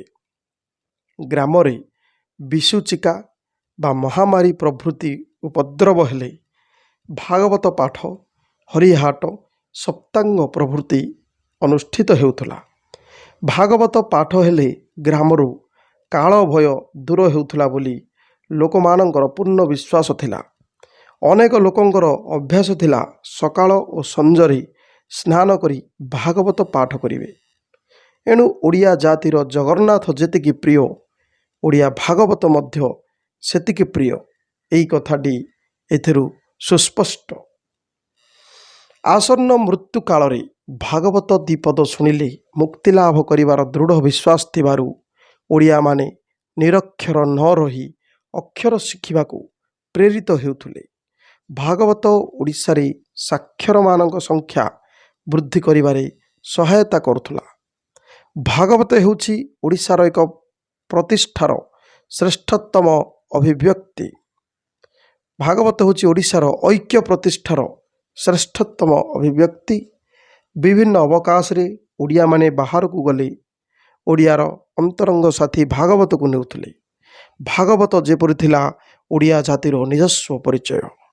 ସେଥିପାଇଁ ଓଡ଼ିଆ ବାହାରେ ଯେଉଁଠାରେ ସଂଘବଦ୍ଧ ହୋଇ ରହୁଥିଲେ ସେଠାରେ ସନ୍ଧ୍ୟା ପରିବେଶ ଭାଗବତର ଲଳିତ ମଧୁର ନବାକ୍ଷରୀ ଛନ୍ଦରେ ଭାବ ଗମ୍ଭୀର ହେଉଥିଲା। ଖଞ୍ଜଣି ମାଡ଼ର ତାଳେ ତାଳେ ଭାଗବତର ମୂର୍ଚ୍ଛନା ଦୂର ପ୍ରବାସର ଓଡ଼ିଆମାନଙ୍କୁ ମନ୍ତ୍ରମୁଗ୍ଧ କରୁଥିଲା, ସେମାନଙ୍କୁ କରୁଥିଲା ଐକ୍ୟବଦ୍ଧ। ଭାଗବତ ଭାଷାର ଶୌର୍ଯ୍ୟ ଓ ଭାବର ସୌନ୍ଦର୍ଯ୍ୟ ଓଡ଼ିଆ ଜାତିକୁ ଦୃଢ଼ ମନୋବଳ ଯୋଗାଇ ଆସିଛି କେଉଁ ଅନାଦି କାଳରୁ। ଓଡ଼ିଶାର ଗ୍ରାମେ ଗ୍ରାମେ ପ୍ରତିଷ୍ଠିତ ଭାଗବତ ଟୁଙ୍ଗି, ଭାଗବତ ଘର, ମଠ, ଚଉପାଢ଼ୀ ଆଦି ଗଢ଼ି ଉଠିଥିବା ଅନୁଷ୍ଠାନ ଗୁଡ଼ିକର ସଂଖ୍ୟା ହିଁ ବୟାନ କରେ ଭାଗବତର ପ୍ରଭାବ ଓଡ଼ିଆଙ୍କ ଉପରେ କିପରି ଥିଲା। ଭାଗବତ ଟୁଙ୍ଗୀମାନଙ୍କରେ ଭାଗବତକୁ ପୋଥି ଦେବତା ଜ୍ଞାନରେ ପୂଜିତ କରାଯାଉଥିଲା। ଓଡ଼ିଆର ଭକ୍ତି ଓ ନୈତିକତା ଏହି ପୋଥିକୁ ଏପରି ଦିବ୍ୟତ୍ୱ ପ୍ରଦାନ କରୁଥିଲା, ତାହା ସମୀପରେ କୌଣସି ଅନ୍ୟାୟ ବା ଅନୀତି କରିବାକୁ ମଧ୍ୟ କେହି ସାହସ ସୁଦ୍ଧା କରୁନଥିଲେ। ଭାଗବତ ସଂହତି ଓ ଗ୍ରାମ୍ୟ ଐକ୍ୟ ପ୍ରତିଷ୍ଠାରେ ଭାଗବତ ଟୁଙ୍ଗି ସବୁବେଳେ ଆଦର୍ଶ ସ୍ଥାନୀୟ ଥିଲା। ତେଣୁ ଭାବଗତ ସଂହତି ହେଉ କିମ୍ବା ଗ୍ରାମ୍ୟରେ ଐକ୍ୟ ପ୍ରତିଷ୍ଠା, ଏଥିରେ ଏହି ଭାଗବତ ଟୁଙ୍ଗି ଆଦର୍ଶ ସ୍ଥାନୀୟ ଥିଲା। ସବୁ ଟୁଙ୍ଗି ମଧ୍ୟ ପଲ୍ଲୀ ଓଡ଼ିଶାର ଥିଲା ଏକାଧାରରେ ନ୍ୟାୟାଳୟ, ଚାଟଶାଳୀ, ଲାଇବ୍ରେରୀ, ଅତିଥିଶାଳା ଓ ସମବାୟ ସମିତି। ଭାଗବତ ଟୁଙ୍ଗୀମାନଙ୍କର ଏହି ପ୍ରଭାବ ହିଁ ଭାଗବତର ପ୍ରଭାବ କିପରି ଥିଲା ଜନମାନସରେ ସେ କଥାକୁ ସୂଚାଏ। ପରବର୍ତ୍ତୀ 10 ନମ୍ବର ସମ୍ବଳିତ ପ୍ରଶ୍ନ। ଓଡ଼ିଶାରେ ଓଡ଼ିଶାରେ ସଂସ୍କୃତ ସାହିତ୍ୟର ପରମ୍ପରା କିପରି ଥିଲା ଦର୍ଶାଅ। ପ୍ରଶ୍ନ ହେଲା ଓଡ଼ିଶାରେ ସଂସ୍କୃତ ସାହିତ୍ୟର ପରମ୍ପରା କିପରି ଥିଲା ଦର୍ଶାଅ। ସାରଳା ଦାସଙ୍କ କାଳରେ ଓଡ଼ିଆ ସାହିତ୍ୟ ଅବିକଶିତ ଓ ସ୍ଫୁଟନମୁଖୀ ଅବସ୍ଥାରେ ଥିଲେ ହେଁ ଓଡ଼ିଶାରେ ସଂସ୍କୃତ ସାହିତ୍ୟର ଅନୁଶୀଳନ ଏକ ନୂତନ ଚୂଡ଼ାକୁ ସ୍ପର୍ଶ କରିଥିଲା। ଓଡ଼ିଆ ଭାଷା ଏକ ପକ୍ଷରେ ସଂସ୍କୃତ ଓ ଅନ୍ୟ ପକ୍ଷରେ ମାଗଧୀ ଅପଭ୍ରଂଶ ସହିତ ସଂଗ୍ରାମ କରି ଗୋଟିଏ ସ୍ୱତନ୍ତ୍ର ଭାଷା ରୂପେ ପ୍ରତିଷ୍ଠିତ ହୋଇ ସାରିଥିଲା। ବିଶ୍ୱାସ କରାଯାଏ ଯେ ସାରଳା ଦାସ ସଂସ୍କୃତ କାବ୍ୟ, ନାଟକ, ପୁରାଣ ଓ ଅନ୍ୟାନ୍ୟ ଶାସ୍ତ୍ର ସହିତ ପୂର୍ବରୁ ପରିଚିତ ଥିଲେ, ଯାହାଫଳରେ ସେ ବହୁତ ଉପାଦାନ ଏହିସବୁରୁ ସଂଗ୍ରହ କରି ମହାଭାରତ ଗ୍ରନ୍ଥ ରଚନା କରିଥିଲେ। ଏଥିରୁ ଓଡ଼ିଶାରେ ସଂସ୍କୃତ ସାହିତ୍ୟର ଧାରା ପୂର୍ବରୁ ପ୍ରବାହମାନ ଥିବା ସ୍ପଷ୍ଟ ଅନୁମେୟ। ଖ୍ରୀଷ୍ଟୀୟ 4ର୍ଥ ଶତାବ୍ଦୀ ଠାରୁ ଆରମ୍ଭ କରି ଓଡ଼ିଶା ଇତିହାସରେ ରାଜାମାନଙ୍କ ଦ୍ୱାରା ଖୋଦିତ ବହୁ ଶିଳାଲେଖ ଦେଖିବାକୁ ମିଳେ। ସେହି ଶିଳାଲେଖ ଗୁଡ଼ିକ ଅତି ସୁନ୍ଦର ଓ ପ୍ରାଞ୍ଜଳ ଭାବରେ ଲେଖାଯାଇଛି। କିନ୍ତୁ ଭୌମକର ବଂଶଠାରୁ ଓଡ଼ିଶାର ସଂସ୍କୃତ ପଣ୍ଡିତମାନେ ଦ୍ୱୈତ ଅର୍ଥବୋଧକ କବିତା ରଚନାରେ ଆଗ୍ରହ ପ୍ରକାଶ କରିଥିବାର ପ୍ରମାଣ ମଧ୍ୟ ମିଳେ। ଏହାପରେ ଓଡ଼ିଶାରେ ସଂସ୍କୃତ ସାହିତ୍ୟର ବିକାଶ ଘଟିଥିଲା। ପଞ୍ଚତନ୍ତ୍ରର ଲେଖକ ବିଷ୍ଣୁ ଶର୍ମା କଳିଙ୍ଗ ରାଜ୍ୟର ବୋଲି ଜଣାପଡ଼େ। ଏଣୁ ଓଡ଼ିଶାରେ ଯେ ସଂସ୍କୃତ କଥା ସାହିତ୍ୟ ଏକ ବିକଶିତ ରୂପରେ ଥିଲା ତାହା ଧରାଯାଏ। ସାରଳା ଦାସ ମଧ୍ୟ ଏହି ପଞ୍ଚତନ୍ତ୍ରର ବହୁତ ଗଳ୍ପକୁ ନିଜ ମହାଭାରତରେ ସ୍ଥାନ ଦେଇଛନ୍ତି। ସେହିପରି ପ୍ରାୟ ପଞ୍ଚଦଶ-ଷୋଡ଼ଶ ଶତାବ୍ଦୀରେ ଓଡ଼ିଶାରେ ଜନ୍ମିତ ଜୟଦେବଙ୍କ ଗୀତଗୋବିନ୍ଦ ଲୋକପ୍ରିୟ ହୋଇପାରିଥିଲା। ସେ ଏହି ଗୀତଗୋବିନ୍ଦକୁ ସଂସ୍କୃତ ଭାଷାରେ ପ୍ରାୟ ଦ୍ୱାଦଶ ଶତାବ୍ଦୀରେ ରଚନା କରି ସାରା ଭାରତର ସଂସ୍କୃତ ବିଦ୍ୱାନମାନଙ୍କୁ ଆକୃଷ୍ଟ କରିପାରିଥିଲେ। ସାରଳା ଦାସ ଗୀତଗୋବିନ୍ଦରୁ ବହୁ ବିଷୟ ଗ୍ରହଣ କରି ମହାଭାରତରେ ସ୍ଥାନ ଦେଇଛନ୍ତି। ଅନ୍ୟାନ୍ୟ ସଂସ୍କୃତ ଲେଖକମାନଙ୍କ ମଧ୍ୟରେ ଭଟ୍ଟ ନାରାୟଣଙ୍କ ରଚିତ ନାଟକ ବେଣୀସଂହାର, ମୁରାରୀ ମିଶ୍ରଙ୍କ ଲିଖିତ ନାଟକ ଅନର୍ଘ ରାଘବ, ଜ୍ୟୋତିବିଶାରଦ ଶତାନନ୍ଦଙ୍କ ରଚିତ ଶତାନନ୍ଦ ରତ୍ନମାଳା ଓ ଶତାନନ୍ଦ ସଂଗ୍ରହ ଓ ସ୍ମୃତି, ବିଦ୍ୟାଧରଙ୍କ ରଚିତ ଅଳଙ୍କାର ଶାସ୍ତ୍ରର ନାମ ଏକାବଳୀ, ଗୋବର୍ଦ୍ଧନ ଆଚାର୍ଯ୍ୟଙ୍କ ସପ୍ତଶତୀ, ଶଙ୍ଖଧରଙ୍କର ରଚିତ ସ୍ମୃତି ସମୁଚ୍ଚୟ, ଶମ୍ଭୁକର ବାଜପେୟୀଙ୍କ ଶ୍ରାଦ୍ଧ ପଦ୍ଧତି ଓ ବିବାହ ପଦ୍ଧତି, କୃଷ୍ଣାନନ୍ଦ ମହାପାତ୍ରଙ୍କ ସହୃଦୟାନନ୍ଦ କାବ୍ୟ, ସୁପ୍ରସିଦ୍ଧ ସଂସ୍କୃତ ଭାଷାରେ ବିଦ୍ୱାନ ବିଶ୍ୱନାଥ କବିରାଜଙ୍କ ରଚିତ ସାହିତ୍ୟ ଦର୍ପଣ, ଚନ୍ଦ୍ରକଳା ଓ ପାର୍ବତୀ ପରିଣୟ, ରାଘବ ବିଳାସ, ନରସିଂହ ବିଜୟ ଓ କୁବଳୟାଶ୍ୱ ଚରିତ, ତାଙ୍କ ପିତା ଚନ୍ଦ୍ରଶେଖରଙ୍କ ଦ୍ୱାରା ରଚିତ ପୁଷ୍ପମାଳା ନାଟିକା, ଓଡ଼ିଶାର ଗଜପତି କପିଳେନ୍ଦ୍ର ଦେବଙ୍କ ସଂସ୍କୃତ ନାଟକ ପର୍ଶୁରାମ ବିଜୟ, ଏହିସବୁ ରଚନାବଳୀ ଗୁଡ଼ିକର ଉପସ୍ଥିତିରୁ ଜଣାଯାଏ ଯେ ଓଡ଼ିଶାରେ ତତ୍କାଳୀନ ସମାଜରେ ସଂସ୍କୃତ ଭାଷା କିପରି ବିକାଶ ଲାଭ କରିବା ସହ ପ୍ରଚଳିତ ଥିଲା। ଜଣାଯାଏ ଯେ ପଞ୍ଚଦଶ ଶତାବ୍ଦୀ ପର୍ଯ୍ୟନ୍ତ ଉତ୍କଳରେ ରାଜାମାନଙ୍କ ଦ୍ୱାରା ସଂସ୍କୃତ ଭାଷା ଓ ସାହିତ୍ୟ ପ୍ରୋତ୍ସାହିତ ହେଉଥିଲା। ସେ ସମୟରେ ବ୍ରାହ୍ମଣମାନେ ସଂସ୍କୃତ ରାମାୟଣ, ମହାଭାରତ, ଭାଗବତ ଆଦି ପଢ଼ି ଜନତାଙ୍କୁ ଓଡ଼ିଆରେ ତାର ଅର୍ଥ ବୁଝାଉଥିଲେ। ସମଗ୍ର ଭାରତବର୍ଷ ପରି ତତ୍କାଳୀନ ଓଡ଼ିଶା ପ୍ରଦେଶରେ ମଧ୍ୟ ସଂସ୍କୃତ ଭାଷାର ପ୍ରଚଳନ ତଥା ସଂସ୍କୃତ ଭାଷାରେ ରଚନାର ଆଦର ଓ ଗୌରବ ସାଧନ ହୋଇଥିଲା। ତତ୍କାଳୀନ ସମାଜରେ ବା ବିଶେଷ କରି ଓଡ଼ିଶା ପ୍ରଦେଶରେ ସଂସ୍କୃତ ସାହିତ୍ୟର ପରମ୍ପରା ଅତି ଉନ୍ନତ ଥିଲା। ପରବର୍ତ୍ତୀ 10 ନମ୍ବର ସମ୍ବଳିତ ପ୍ରଶ୍ନ, କୋଇଲିର ବୈଶିଷ୍ଟ୍ୟ ଆଲୋଚନା କର। ଉତ୍ତର, ମଣିଷ ଏକ ସାମାଜିକ ପ୍ରାଣୀ। ସମାଜରେ ଉତ୍ତମ ରୂପେ ଚଳିବା ପାଇଁ ସେ ନାନା କର୍ମ ସମ୍ପାଦନ କରେ। ଫଳତଃ ନାନା ଘାତ, ପ୍ରତିଘାତ, ସଂଘାତ, ଦୁଃଖ, ଶୋକ ଆଦି ମଧ୍ୟ ପାଏ। ବିଚ୍ଛେଦ, ବିରହ, ନିଃସଙ୍ଗତା ମଣିଷ ମନକୁ ଆଚ୍ଛନ୍ନ କଲେ ମଣିଷ ଖୋଜେ ସାଥୀଟିଏ, ଯାହା ପାଖରେ ସେ ନିଜର ମନର କଥାକୁ ବଖାଣି ତାର ଦୁଃଖକୁ ଲାଘବ କରିବ। ସେ ସାଥୀଟି ହୋଇପାରେ ଜଣେ ମଣିଷ, ହୋଇପାରେ ଗଛ, ପକ୍ଷୀ କିମ୍ବା ଏ ପ୍ରକୃତି। ଏହାକୁ କେନ୍ଦ୍ର କରି ଗୀତି କବିତା ରଚନା କରିବାର ପରମ୍ପରା ଭାରତୀୟ ସାହିତ୍ୟରେ ଅତି ପୁରାତନ କଥା। ଓଡ଼ିଆ ସାହିତ୍ୟରେ ଏଭଳି ପରମ୍ପରା ସୃଷ୍ଟି କରିଥିଲେ କବି ମାର୍କଣ୍ଡ ଦାସ। ନିଜର ରଚନା କେଶବ କୋଇଲିରେ ସେ କୋଇଲି ପକ୍ଷୀକୁ ସମ୍ବୋଧନ କରି କବିତା ଲେଖାର ଧାରା ସୃଷ୍ଟି କଲେ, ଯାହାକି ପରବର୍ତ୍ତୀ ସମୟରେ ଓଡ଼ିଆ ଭାଷାରେ କୋଇଲି ସାହିତ୍ୟ ରୂପେ ପ୍ରସିଦ୍ଧି ଲାଭ କରିଛି। ଓଡ଼ିଶାରେ କୋଇଲି ସାହିତ୍ୟର ସୃଷ୍ଟି ସମୟ ଥିଲା ପଞ୍ଚଦଶ ଶତାବ୍ଦୀ। ଏହା ଏକ ସରଳ, ସାବଲୀଳ ଓ ନୂଆ ଆଙ୍ଗିକ ରୂପରେ ଆତ୍ମପ୍ରକାଶ କରିଥିବା ଏକ ଗୀତି କବିତା। ଏହା ଚଉତିଶା ପରି ହିଁ କ ଠାରୁ କ୍ଷ ବ୍ୟଞ୍ଜନ ବର୍ଣ୍ଣ ଆଦ୍ୟରେ ରହି ଆଦ୍ୟ ନିୟମରେ ବ୍ୟଞ୍ଜନ ବର୍ଣ୍ଣ କ ଠାରୁ କ୍ଷ ଏହି ନିୟମରେ ରଚନା କରାଯାଇଥାଏ। ଶେଷରେ ସମ୍ବୋଧନ ପଦ କୋଇଲି ପୂର୍ବରୁ ଲୋ ଲଗାଇ ପଦକୁ ପୂର୍ଣ୍ଣାଙ୍ଗ ଭାବରେ ଗୀତିମୟ କରାଯାଏ। ତେଣୁ ଏହି କୋଇଲିର ବୈଶିଷ୍ଟ୍ୟ ହେଲା ଯେ କୋଇଲି ଏକ ସନ୍ଦେଶାତ୍ମକ ଗୀତି କବିତା। ହଂସ, ପିକ, ଶୁକ, ଭଅଁର, ପବନ, ମେଘ, ନଦୀ, ଚନ୍ଦ୍ର ଏହିସବୁ ପ୍ରକୃତିର ରୂପସତ୍ତାର ମାନବିକରଣ କରାଯାଇ ସେସବୁକୁ ସନ୍ଦେଶ ପ୍ରେରଣର ଭୂମିକା ନିର୍ବାହ କରିବା ପାଇଁ କବି ମାନସ ନିୟୋଜିତ କରିଛି। କୋଇଲି ଗୀତି କବିତାରେ କୋଇଲି ଯେ କେବଳ ସନ୍ଦେଶବାହୀ ଅପେକ୍ଷା ଜଣେ ସମ୍ବେଦନଶୀଳ, ସମବ୍ୟଥା ହୃଦୟବତା ଥିବା ଶ୍ରୋତା। କୋଇଲି ରଚନା ଗୁଡ଼ିକ ବୁଦ୍ଧିବାଦୀ ସାମନ୍ତପଣର ଶାସ୍ତ୍ରୀୟତାକୁ ଦୂରେଇ ସାଧାରଣ ଧର୍ମୀ ହୋଇଛି। ବୈଷ୍ଣବ ସମ୍ପ୍ରଦାୟର କିଛି ତତ୍ତ୍ୱ, ବିଚାର ଓ ବିଶ୍ୱାସ କୋଇଲିରେ ଯଦିଓ ସ୍ଥାନ ପାଇଛି, ତଥାପି ଏଗୁଡ଼ିକ ଗ୍ରାମ୍ୟ ଜୀବନମୁଖୀ। କୋଇଲିରେ ଭାଷା, ଭାବ, ଶବ୍ଦ ଏଭଳି ସଂଯୋଗ ଘଟିଥାଏ ଯେ ଏହା ଅତି ଅଳ୍ପ ସମୟ ମଧ୍ୟରେ ଜଣେ ନିରକ୍ଷର ଶ୍ରୋତାର ସ୍ମରଣ ଶକ୍ତିରେ ସୂତା ପରି ଗୁନ୍ଥି ହୋଇ ରହିଯାଏ। ତେଣୁ ଏହାର ରସ ଆସ୍ୱାଦନରେ ସାଧାରଣ ଶ୍ରୋତା ପାଇଁ କୌଣସି ବାଧା ଉପୁଜେ ନାହିଁ।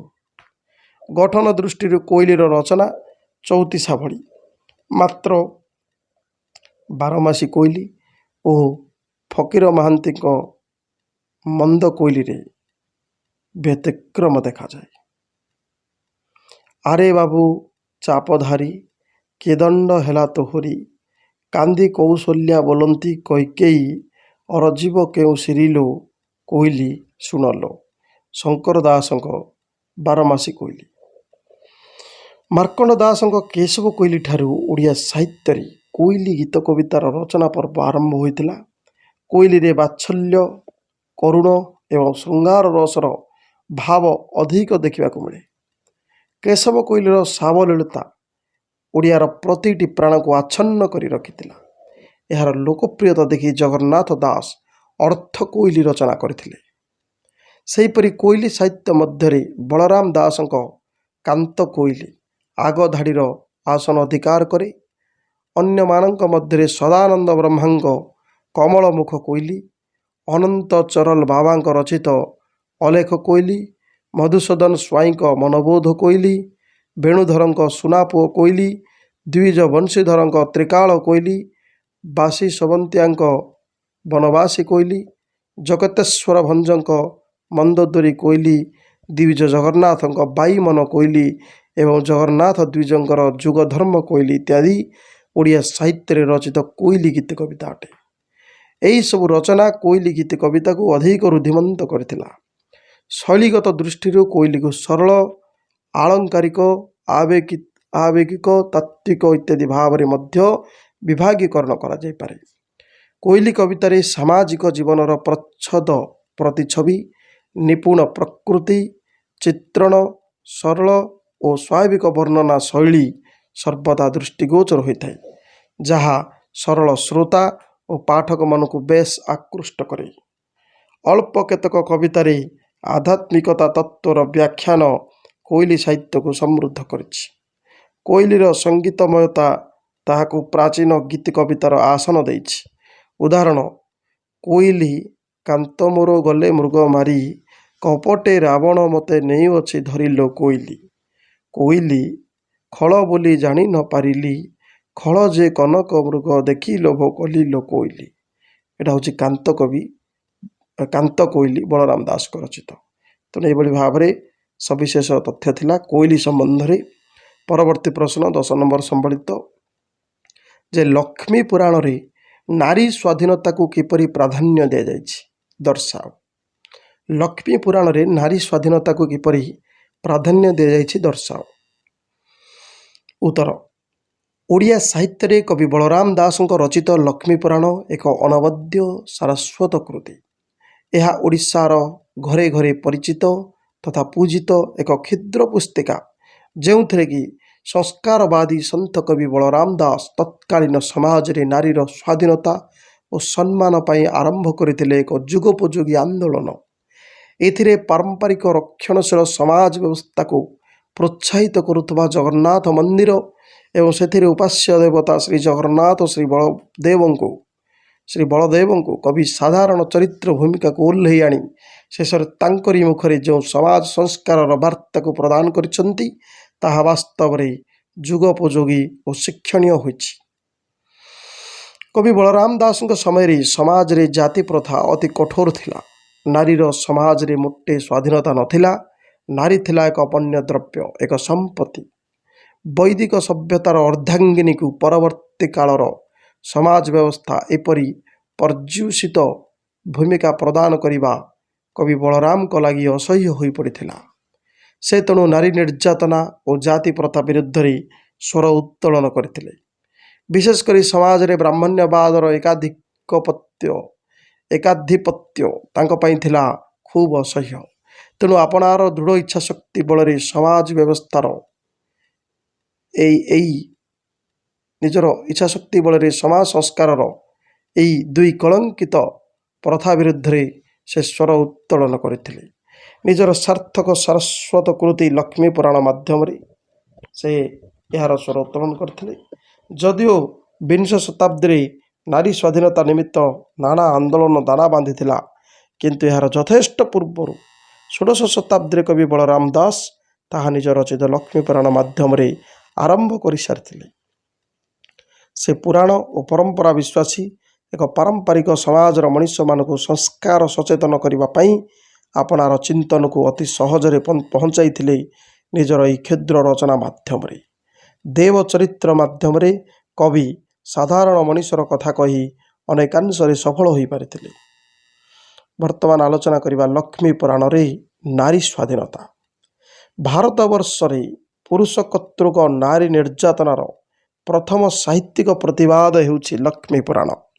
ଏଥିରେ କବି ବଳରାମ ଦାସ ସମଗ୍ର ନାରୀ ଚରିତ୍ରର ପ୍ରତୀକ ତାଙ୍କ ଲକ୍ଷ୍ମୀଙ୍କୁ ଭାରତୀୟ ଅବଳାଙ୍କ ପରି ପତିର ସମସ୍ତ ଦୋଷକୁ ଆଚ୍ଛାଦନ କରିବା ଶିଖେଇ ନାହାନ୍ତି, କିମ୍ବା ରାମାୟଣର ସୀତାଙ୍କ ପରି ନିର୍ଦ୍ଦୋଷରେ କେବଳ ପତିର ନିର୍ଦ୍ଦେଶରେ ନିର୍ବାସନରେ ଦଣ୍ଡ ଭୋଗ କରି ପତି ପରମେଶ୍ୱରଙ୍କ ଜୟ ଜୟକାର କରିନାହାନ୍ତି।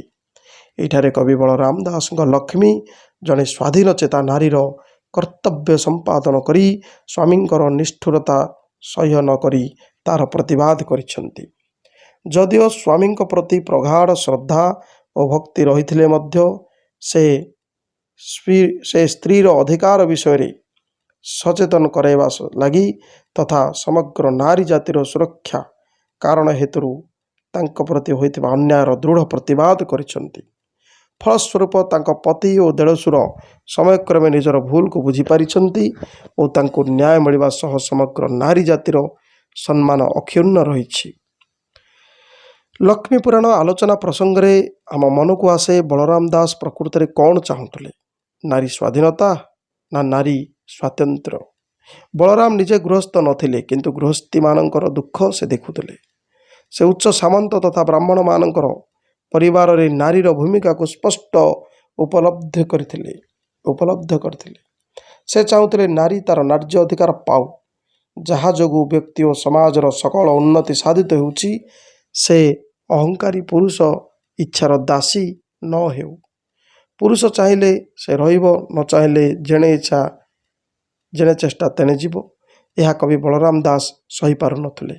ସେ ଚାହୁଁଥିଲେ ପୁରୁଷ ଓ ନାରୀ ଉଭୟ ନିଜ ନିଜର ସ୍ୱାତନ୍ତ୍ର୍ୟ ଓ ସୀମିତତାକୁ ସ୍ୱୀକାର କରି ସାଙ୍ଗ ହୋଇ ସଂଗ୍ରାମ କରନ୍ତୁ।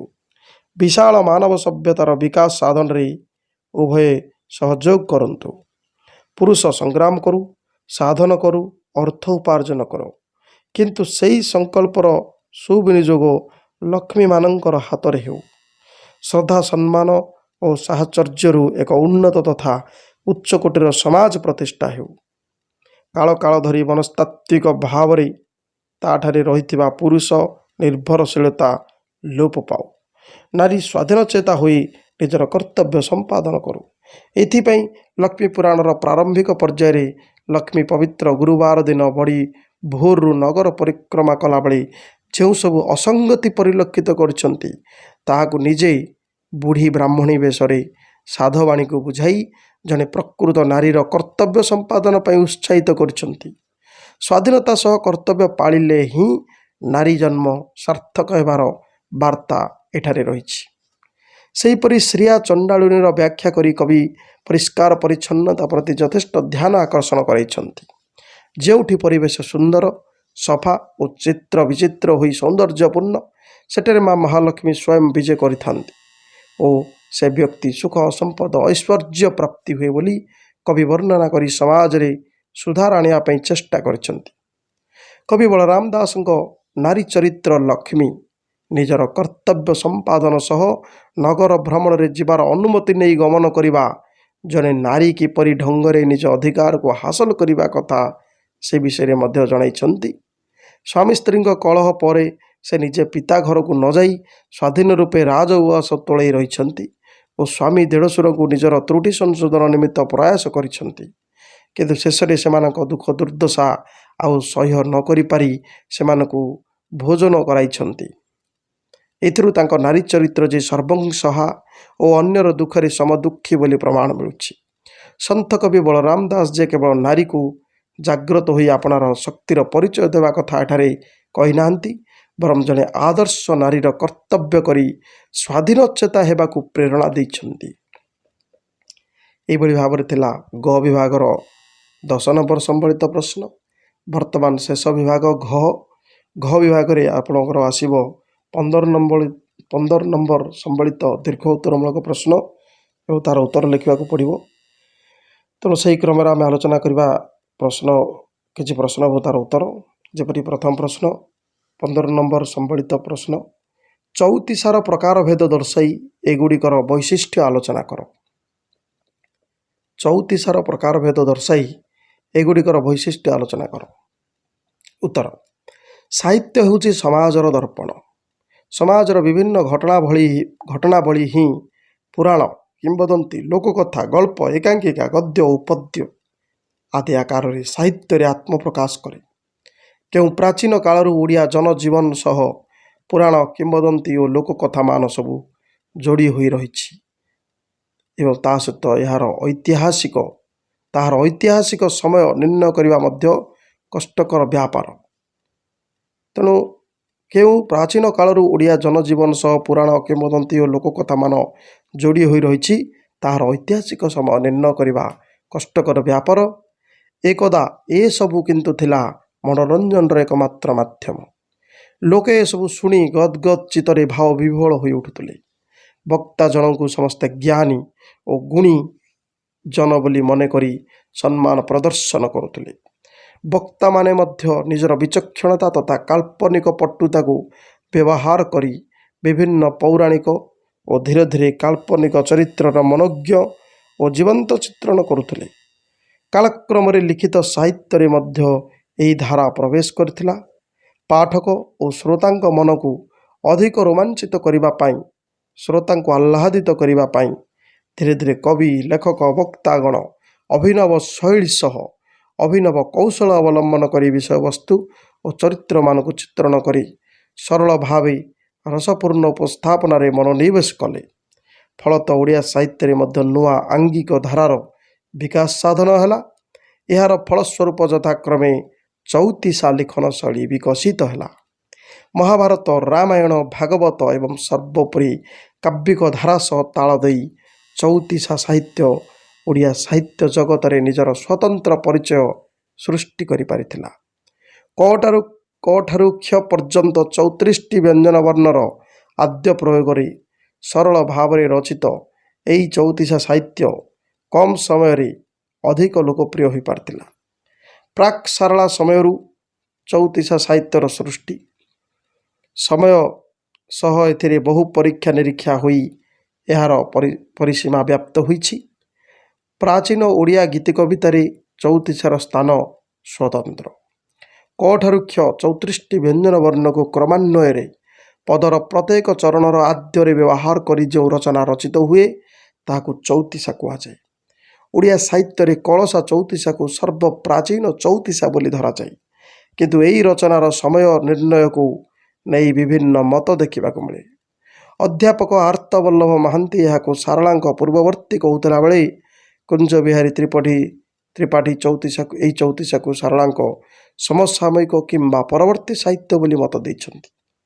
କିନ୍ତୁ ପଣ୍ଡିତ ବାନାମ୍ବର ଆଚାର୍ଯ୍ୟଙ୍କ ମତରେ ଚଉତିଶା ଗୁଡ଼ିକୁ ସଂକ୍ଷିପ୍ତ ମାତୃକା ପ୍ରବନ୍ଧ ବା ବ୍ୟଞ୍ଜନ ପ୍ରବନ୍ଧ ବା ଚଉତିଶା ପ୍ରବନ୍ଧ ନାମରେ ନାମିତ କରାଯାଇପାରେ। ଚଉତିଶା ଯେ କେବଳ କ ଠାରୁ କ୍ଷ ବ୍ୟଞ୍ଜନ କ୍ରମରେ ରଚିତ ହେବାର ନିୟମ ରହିଛି ତାହା ନୁହେଁ। କୌଣସି କବି ଓଲଟ ଚଉତିଶା ମଧ୍ୟ ରଚନା କରିଛନ୍ତି। ଅର୍ଥାତ୍ ଓଲଟ ଚଉତିଶାରେ ବ୍ୟଞ୍ଜନ ବର୍ଣ୍ଣର ଓଲଟ କ୍ରମ ଦେଖିବାକୁ ମିଳେ। ଏହା କ୍ଷ ଠାରୁ ଆରମ୍ଭ ହୋଇ କରେ ଶେଷ ହୋଇଥାଏ। ଭୀମ ଭୋଇ ଏହିଭଳି କିଛି ଚଉତିଶା ରଚନା କରିଛନ୍ତି। ଯେପରିକି ଉଦାହରଣ ହେଲା କ୍ଷିତି ମଣ୍ଡଳରେ ଦେହ ବହି କ୍ଷୀର ସିନ୍ଧୁ ବାସିଙ୍କି ମୁଁ ଧାଇ କ୍ଷୟ ଯାଉଅଛୁ ଘୋର କଳି ଯୁଗେ କ୍ଷମା ସାଗର ପୁରୁଷ ଥାଇ ହେ ଶ୍ରୀଗୁରୁ। ଏହିପରି କ୍ଷ ତାପରେ ଏମିତି ହେଇ ପଛରୁ ପଛ ଆଗପଟକୁ ଆସେ। ଶେଷରେ କରେ କେତେ ଜଣା ନ କରିବି ମୁହିଁ କର ତାଙ୍କ ପଦ୍ମ ପାଦ ଧ୍ୟାଇ କର ଯୋଡ଼ି ଭଣେ ଭୀମ ଅରକ୍ଷିତ କର୍ତ୍ତା ଛାମୁରେ ବିନୟ ହୋଇ ହେ ଶ୍ରୀଗୁରୁ। ତେଣୁ ଏଇଟା ଚଉତିଶା ମଧୁଚକ୍ରରେ ଭୀମ ଭୋଇ ଲେଖିଛନ୍ତି। କ୍ଷରୁ ଆରମ୍ଭ କରି କ ଯାଏଁ ଇଏ ହେଉଛି ଓଲଟ ଚଉତିଶା। ତେଣୁ ଇଏ ହେଉଛି ଚଉତିଶା। ଆଉ ଗୋଟେ ହେଲା କହନ୍ତି କାମିନୀ ଶୁଣ ହେମନ୍ତ ଦୁଲଣୀ କାହୁଁ ବରେ ବରିଲେ ତୁମ୍ଭର ପିତାମଣୀ। ଏମିତି କ ତାପରେ ଖ ଏମିତି ଆସିବ। ଶେଷରେ କ୍ଷ କ୍ଷିତିପତି ଠାକୁର ସେ କପିଳାସ ସ୍ଥିତି କ୍ଷୁଦ୍ର ବୁଦ୍ଧି ବଚ୍ଛା ଦାସ କଳସା ପଢ଼ନ୍ତି।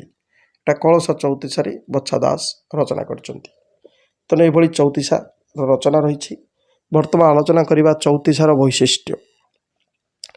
ଓଡ଼ିଆ ସାହିତ୍ୟର ଇତିହାସ ପ୍ରଥମ ଭାଗରେ ଅଧ୍ୟାପକ ବଂଶୀଧର ମହାନ୍ତି ଓଡ଼ିଆ ଚଉତିଶାର ବୈଶିଷ୍ଟ୍ୟ ସମ୍ପର୍କରେ ସୂଚନା ଦେଇ କହିଛନ୍ତି। ବେଳେବେଳେ ଚଉତିଶାରେ ଖ ବର୍ଣ୍ଣ ସ୍ଥାନରେ କ୍ଷ ବା ଛ ମଧ୍ୟ ବ୍ୟବହାର ହୋଇଥାଏ। ଏହା ବ୍ୟତୀତ ଉଁ ସ୍ଥାନରେ ନ ଆଉ ଛ ସ୍ଥାନରେ କ୍ଷ ଖ ଆଉ ଅନ୍ୟ ସ୍ଥାନରେ ନ ବା ଉଆ ଣ ସ୍ଥାନରେ ଅ ବା ନ ଓ କ୍ଷ ସ୍ଥାନରେ ଛ ସାଧାରଣତଃ ବ୍ୟବହାର ହୋଇଥାଏ। ଏଇଟା ପ୍ରାଚୀନ। ଆଉ ଓଡ଼ିଆ ଚଉତିଶାରେ ଜ ଝ ଜ ଏବଂ ମଞ୍ଜିଅ ଜ ଏବଂ ତାଲବେଶ ମୂର୍ଧନେଶ ଦନ୍ତସ୍ୱର ବ୍ୟବହାରରେ ସେମିତି କିଛି ନିର୍ଦ୍ଦିଷ୍ଟତା ନାହିଁ। କବି ସ୍ୱ ଇଚ୍ଛା ଅନୁସାରେ ତିନୋଟି ସକୁ ଏବଂ ଦୁଇଟା ଯାକ ଜରୁ ଯେକୌଣସି ଗୋଟିଏ ଜକୁ ବ୍ୟବହାର କରିଥାନ୍ତି। ଯେମିତି ଉଦାହରଣ ହେଲା ଖଳ ଲୋକଙ୍କର ବୋଲି ଧଇଲେ ମୁରାରି କ୍ଷଣଙ୍କ ଭାବ ତାଙ୍କର ମୁରୁଚିନ ପାରି। ଏଟା କୃଷ୍ଣକଳା ଚଉତିଶାର ବର୍ଣ୍ଣନା। ସେମିତି ଯାମିନୀ ବିନୁ ଚନ୍ଦ୍ରମା ଜ୍ୟୋତି ବିହୁନେ ଦିଶେ ପାଣ୍ଡିମା। କୁସୁମ ସମୟ କାଳେ ନରସିଂହ ସେଣଙ୍କ। ସେହିପରି ଶାନ୍ତିପନି ପଣ୍ଡା ଆଗେ ଦେଇ ବେନି ବଛି ସୁକୁମାର ପୁତ୍ରକୁ ମୋ ନ ବୋଲିବ କିଛି।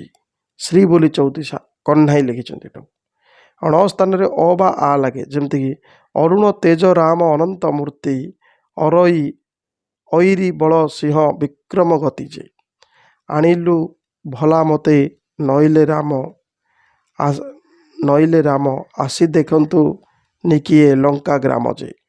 ସୀତାନୁଚିନ୍ତା ଚଉତିଶା ମଙ୍ଗରାଜ।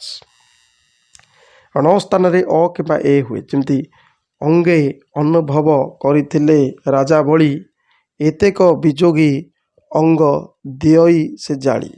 ବାନ୍ଧବୀ ଚଉତିଶାଟା ଦୀନକୃଷ୍ଣଙ୍କର। ତେଣୁ ବର୍ତ୍ତମାନ ଦେଖିବା ଚଉତିଶାର ପ୍ରକାର ଭେଦ।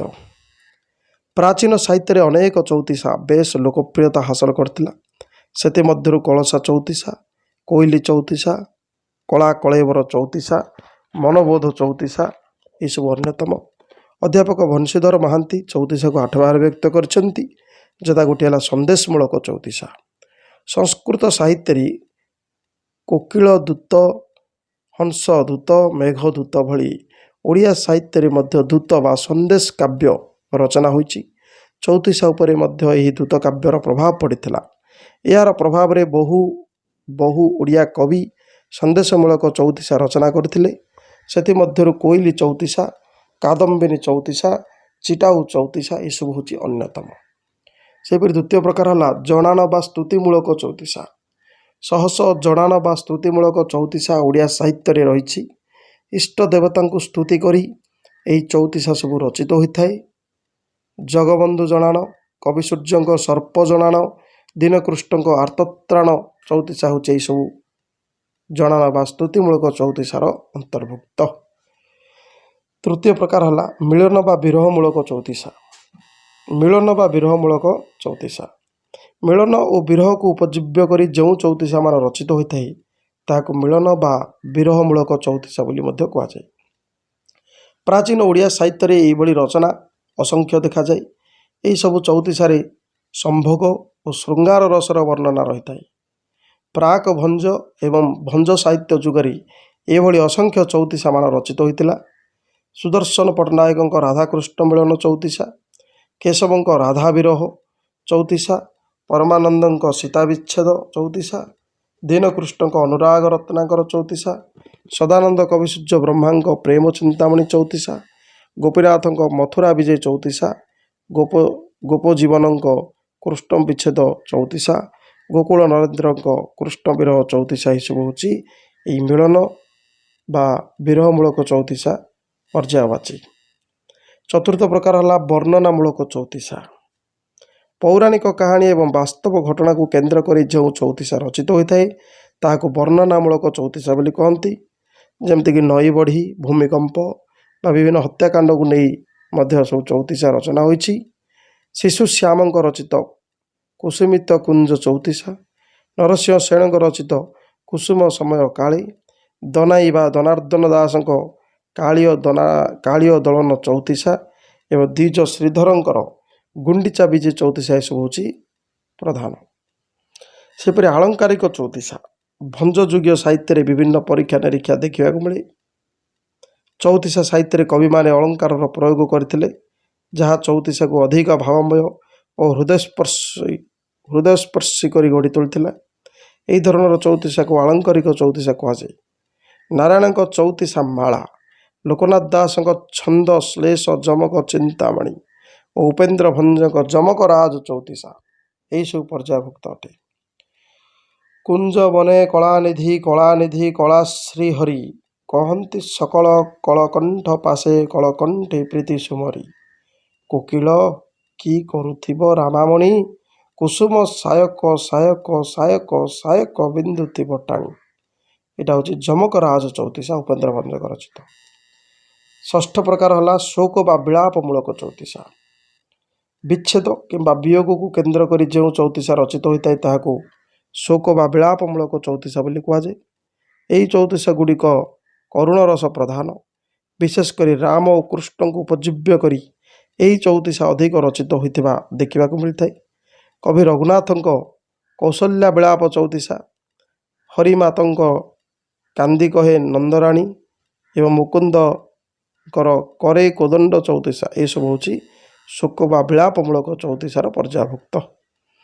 ସେହିପରି ସପ୍ତମ ପ୍ରକାର ଆସିବ ବ୍ରହ୍ମଜ୍ଞାନମୂଳକ ଚଉତିଶା। ଓଡ଼ିଶାର ଜ୍ଞାନମିଶ୍ରା ସନ୍ଥ କବିମାନେ ବହୁ ବ୍ରହ୍ମଜ୍ଞାନମୂଳକ ଚଉତିଶା ସବୁ ରଚନା କରିଛନ୍ତି। ଏଥିରେ ଶରୀର ଭେଦ ତତ୍ତ୍ୱ ଥାଏ। ଏହାକୁ ମଧ୍ୟ ଶରୀର ଭେଦ ଚଉତିଶା କୁହାଯାଏ।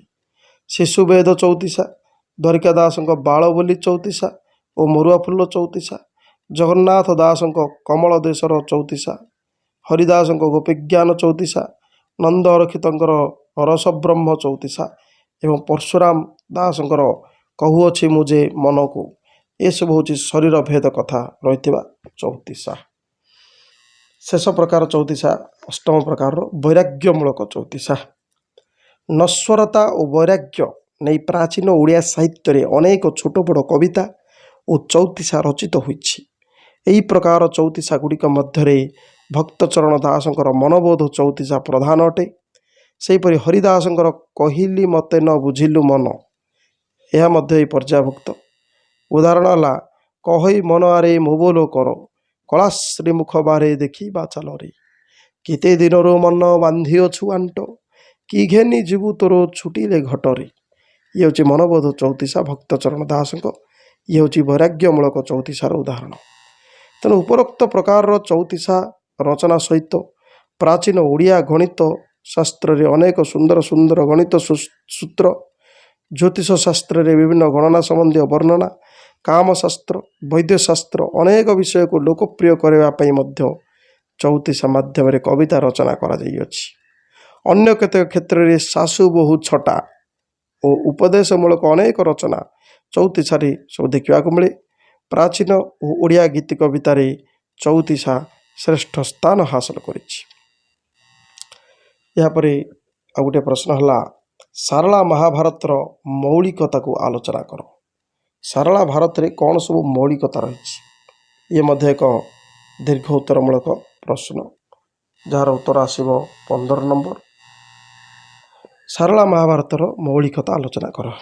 ଉତ୍ତର, ଓଡ଼ିଆ ଭାଷା ସାହିତ୍ୟରେ ଆଦି ଯୁଗର ପ୍ରାଣ ପ୍ରତିଷ୍ଠାତା ମାଟିର ମହାକବି ସାରଳା ଦାସ ଆଦିକବି ଭାବରେ ପ୍ରତିଷ୍ଠା ଅର୍ଜନ କରି ଓଡ଼ିଆ ସାହିତ୍ୟ ଆକାଶରେ ଏକ ଉଜ୍ଜ୍ୱଳ, ଉଦ୍ଦୀପ୍ତ, ପ୍ରଚଣ୍ଡ, ମାର୍ତ୍ତଣ୍ଡ ଭାବରେ ସ୍ୱୀୟ ସ୍ୱତନ୍ତ୍ରତା ସୃଷ୍ଟି କରିଛନ୍ତି।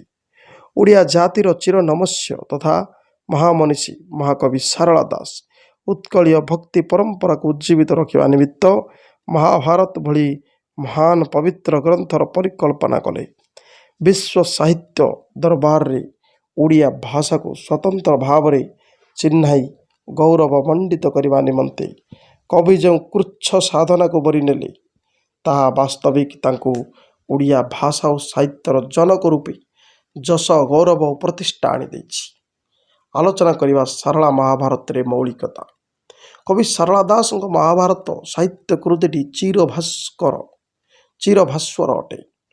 କାଳର କରାଳ ସ୍ରୋତ କବିଙ୍କର ଅନବଦ୍ୟ ସୃଷ୍ଟିକୁ ନିଶ୍ଚିହ୍ନ କରିପାରେନି, ବରଂ ସୁବର୍ଣ୍ଣର ଉଜ୍ଜ୍ୱଳତା ଭଳି ଏହା ଆଜି ମଧ୍ୟ ଅଗଣିତ ଓଡ଼ିଶାର ଜନମାନସରେ ଗଭୀର ପ୍ରଭାବ ପକାଇ ଚିର ଜାଜ୍ୱଲ୍ୟମାନ ହୋଇଛି।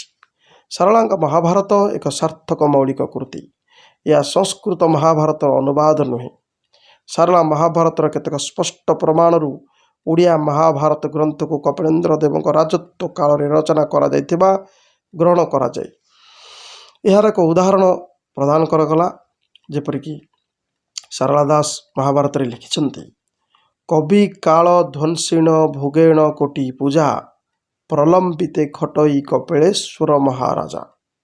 ତେଣୁ କବି ସାରଳା ପୀଠର ଅଦୂରରେ ବସି ଏହି ଗ୍ରନ୍ଥ ରଚନା କରୁଥିବା ବିଷୟ ମଧ୍ୟ ନିଜ ମହାଭାରତରେ ଉଲ୍ଲେଖ କରିଛନ୍ତି। ଶୂଦ୍ର କୂଳରେ ଜାତ ସମ୍ପର୍କରେ କବି ସ୍ୱୟଂ ମହାଭାରତର ବିରାଟ ପର୍ବରେ ପ୍ରକାଶ କରିଛନ୍ତି। ନିଜେ ଜଣେ କୃଷକ ଓ ନିଜ ନାମ ସିଦ୍ଧେଶ୍ୱର ପରିଡ଼ାକୁ ପରିବର୍ତ୍ତନ କରି ସେ ମା ସାରଳାଙ୍କ କୃପାରୁ ମହାଭାରତ ଭଳି ଏକ ବିରାଟ ଗ୍ରନ୍ଥ ରଚନା କରି ସାରଳା ଦାସ ନାମରେ ପରିଚିତ ହୋଇଥିବା ସ୍ୱୀକାରୋକ୍ତି କବି ଏହି ଗ୍ରନ୍ଥରେ ପ୍ରକାଶ କରିଛନ୍ତି। କବି ସାରଳା ଦାସ ମହାଭାରତ ମାଧ୍ୟମରେ ସର୍ବଭାରତୀୟ ସଂସ୍କୃତର ପ୍ରବାହକୁ ସର୍ବପ୍ରଥମେ ଓଡ଼ିଆ ଭାଷାଭାଷୀ ଭୂଖଣ୍ଡରେ ପ୍ରବାହିତ କରାଇ ପାରିଥିଲେ। ଏଥିରେ ସେ ଶତାଧିକ ସମ୍ପୂର୍ଣ୍ଣ ଅଭିନବ ଓ କପୋଳକଳ୍ପିତ ମୌଳିକ ଉପାଖ୍ୟାନ ଓ ବହୁ ସଂଖ୍ୟକ କାଳ୍ପନିକ ଚରିତ୍ର ସନ୍ନିବେଶିତ କରାଇଛନ୍ତି। ସାରଳା ଦାସଙ୍କ ମହାଭାରତର ଚରିତ୍ର ସବୁ ମାନବୀୟ ଗୁଣାବଳୀରେ ବିମଣ୍ଡିତ, ଯାହାକି ସମ୍ପୂର୍ଣ୍ଣ ମୌଳିକତ୍ୱର ପରିଚୟ ଦିଏ। ମହାଭାରତ କଥାବସ୍ତୁ ମଧ୍ୟରେ ଉତ୍କଳର ମହତ୍ତ୍ୱ କଥା ସୁକୌଶଳରେ କବି ସଂଯୋଜିତ କରାଇ ମଧ୍ୟ ନିଜର ମୌଳିକତ୍ୱର ପରିଚୟ ପ୍ରଦାନ କରିଛନ୍ତି। ଓଡ଼ିଶାର ଭୂଗୋଳ, ଇତିହାସ, କିମ୍ବଦନ୍ତୀ, ଲୋକଚଳଣି, ବିବାହ ରୀତି, ପୂଜା ଉପାସନା ପ୍ରଭୃତି ମଧ୍ୟ ଅତ୍ୟନ୍ତ ସଜୀବ ଭାବରେ ମହାଭାରତରେ ଚିତ୍ରିତ ହୋଇଅଛି। ଏପରିକି ପାଣ୍ଡବମାନଙ୍କର ଦିଗ୍ବିଜୟରୁ ତତ୍କାଳୀନ ଓଡ଼ିଶାର ଗଜପତି କପିଳେନ୍ଦ୍ର ଦେବଙ୍କ ଦାକ୍ଷିଣାତ୍ୟ ଅଭିଯାନ ଓ ବିଜୟର ଚିତ୍ର ରୂପାୟିତ ହୋଇଥିବା ଜଣାଯାଏ। ସତେ ଯେପରି କବିଙ୍କର ଏହି ବର୍ଣ୍ଣନା ଏକ ଐତିହାସିକ ରାଜ୍ୟ ଜୟର ଏକ ପୌରାଣିକ ରୂପାୟନ ମାତ୍ର ବୋଲି ପାଠକଟିଏ ପଠନ ପରେ ସ୍ପଷ୍ଟ ରୂପେ ବୁଝିପାରେ। ପାରମ୍ପରିକ ଆଦର୍ଶ ପ୍ରତିଷ୍ଠା ଲାଗି ସେ କଳା ସାହିତ୍ୟ ସାଧନା କରିଥିଲେ। ସେ ଥିଲେ ଯଥାର୍ଥ ମାନବ ପ୍ରେମୀ ଓ ସମାଜ ସଂସ୍କାରକ। ସେଥିପାଇଁ କବି ସାରଳା ଦାସ ଜଣେ ବାସ୍ତବବାଦୀ ଭାବେ ସମୟ ସମୟରେ ମହାଭାରତ ଚରିତ୍ର ଗୁଡ଼ିକୁ ଗଗନ ସ୍ପର୍ଶୀ ତୁଙ୍ଗି ମାରୁ ଧରଣୀର ଧୂଳି ମଳିନ କ୍ଳେଦମୟ ବକ୍ଷକୁ ଟାଣି ଆଣିଛନ୍ତି। ସାମାଜିକ ଅନ୍ୟାୟ ଓ ଉତ୍ପୀଡ଼ନର ବିରୋଧରେ ପ୍ରତିବାଦ ଓ ପ୍ରତିରୋଧର ବାଣୀ ତାଙ୍କ ମହାଭାରତରେ ଉଚ୍ଚାରିତ। ସେ ହେଉଛନ୍ତି ଓଡ଼ିଶାର ଯଥାର୍ଥରେ ଓଡ଼ିଶାର ମାଟିର ମହାକବି। ସାରଳା ଦାସଙ୍କ ମହାଭାରତ ଗଠନ କାଳରେ ଯେଉଁ ଦାଣ୍ଡିବୃତ୍ତ ପ୍ରୟୋଗ ହୋଇଛି ସେଥିରେ ପଦ ମଧ୍ୟରେ ଥିବା ଚରଣମାନଙ୍କର ଅକ୍ଷର ସଂଖ୍ୟା ସର୍ବତ୍ର ସମାନ ନୁହେଁ। ଏଣୁ ଆବୃତ୍ତି ବେଳେ ଗାୟକ ନିଜ ସୁବିଧା ଅନୁସାରେ ବହୁ ଅକ୍ଷର ଏବଂ ଅଳ୍ପାକ୍ଷର ଚରଣର ତାଳଗତ ସମତା ଆଣିବା ପାଇଁ ଦ୍ରୁତ କିମ୍ବା ବିଳମ୍ବିତ ଲୟ ଅବଲମ୍ବନ କରି ଗାନ କରିଥାନ୍ତି। ସାରଳା ଦାସ ନିଜର ମହାଭାରତରେ ବିଭିନ୍ନ ପର୍ବର ନାମ ନିଜର ମୌଳିକ ନାମ ଅନୁସାରେ ପ୍ରଦାନ କରିଛନ୍ତି, ଯାହାକି ବ୍ୟାସଙ୍କ ରଚିତ ମହାଭାରତର ପର୍ବ ଗୁଡ଼ିକର ସଂଖ୍ୟାନୁସାରେ ଅଳ୍ପାଧିକ ମେଳ ଖାଉ ନାହିଁ। ଯେପରିକି ସେ ଦ୍ୱିତୀୟ ସଂଖ୍ୟାରେ ମଧ୍ୟପର୍ବ ଓ ଚତୁର୍ଦ୍ଦଶ ସଂଖ୍ୟାରେ ଶାନ୍ତି ପର୍ବ ସ୍ଥାପନ କରିବା ବିଷୟ ଏହା ହେଉଛି ସମ୍ପୂର୍ଣ୍ଣ ମୌଳିକ। ସେହିପରି କିଛି କାହାଣୀରେ ମଧ୍ୟ ଭିନ୍ନତା ପରିଲକ୍ଷିତ ହୋଇଥାଏ, ଯାହାକି ସାରଳା ମହାଭାରତର ମୌଳିକତ୍ୱର ପରିଚାୟକ ଅଟେ। ଯଥା ସାରଳା ଦାସଙ୍କ ଭୀଷ୍ମଙ୍କ ଚରିତ୍ରକୁ ଭିନ୍ନ ରୂପେ ସେ ଦେଖିଛନ୍ତି। ଭୀଷ୍ମ ବିବାହ ପ୍ରତ୍ୟାଖ୍ୟାନ କରିଛନ୍ତି, କିନ୍ତୁ ଅମ୍ବା ପ୍ରଭୃତି କନ୍ୟାମାନଙ୍କୁ ବଳାତ୍କାର କରି ହରଣ କରିନାହାନ୍ତି। ଭୀଷ୍ମଙ୍କ ଭୟରେ ବରଂ ସାଲ୍ୱ ବିବାହ ବେଦକୁ ନ ଆସି ଅଧବାଟରୁ ଫେରି ଯାଇଛନ୍ତି। ପରିଶେଷରେ ରାଜା ପଦ୍ମନାଭ କନ୍ୟା ଅମ୍ବାଙ୍କୁ ଭୀଷ୍ମଙ୍କଠାରେ ନ୍ୟସ୍ତ କରି ବାରୁଣାବନ୍ତ ପ୍ରତ୍ୟାବର୍ତ୍ତନ କରିଛନ୍ତି। ଏହିପରି ଅନେକ ପ୍ରସଙ୍ଗ ସଂସ୍କୃତ ମହାଭାରତ ଠାରୁ ଭିନ୍ନ ରୂପେ ସାରଳା ଦାସ ପ୍ରକାଶ କରି ନିଜର ମୌଳିକତ୍ୱର ପରିଚୟ ପ୍ରଦାନ କରିଛନ୍ତି। ତେଣୁ ଇଏ ଥିଲା MAOD ପେପର୍ 2ର କିଛି ପ୍ରଶ୍ନ ଏବଂ ଉତ୍ତର, ଦୀର୍ଘ ଉତ୍ତରମୂଳକ ବା ଆଗକୁ ହେବାକୁ ଥିବା ପରୀକ୍ଷା ଅନୁସାରେ, ଯାହାକୁ ବର୍ତ୍ତମାନ ମୁଁ ଆଲୋଚନା କରୁଥିଲି। ଧନ୍ୟବାଦ।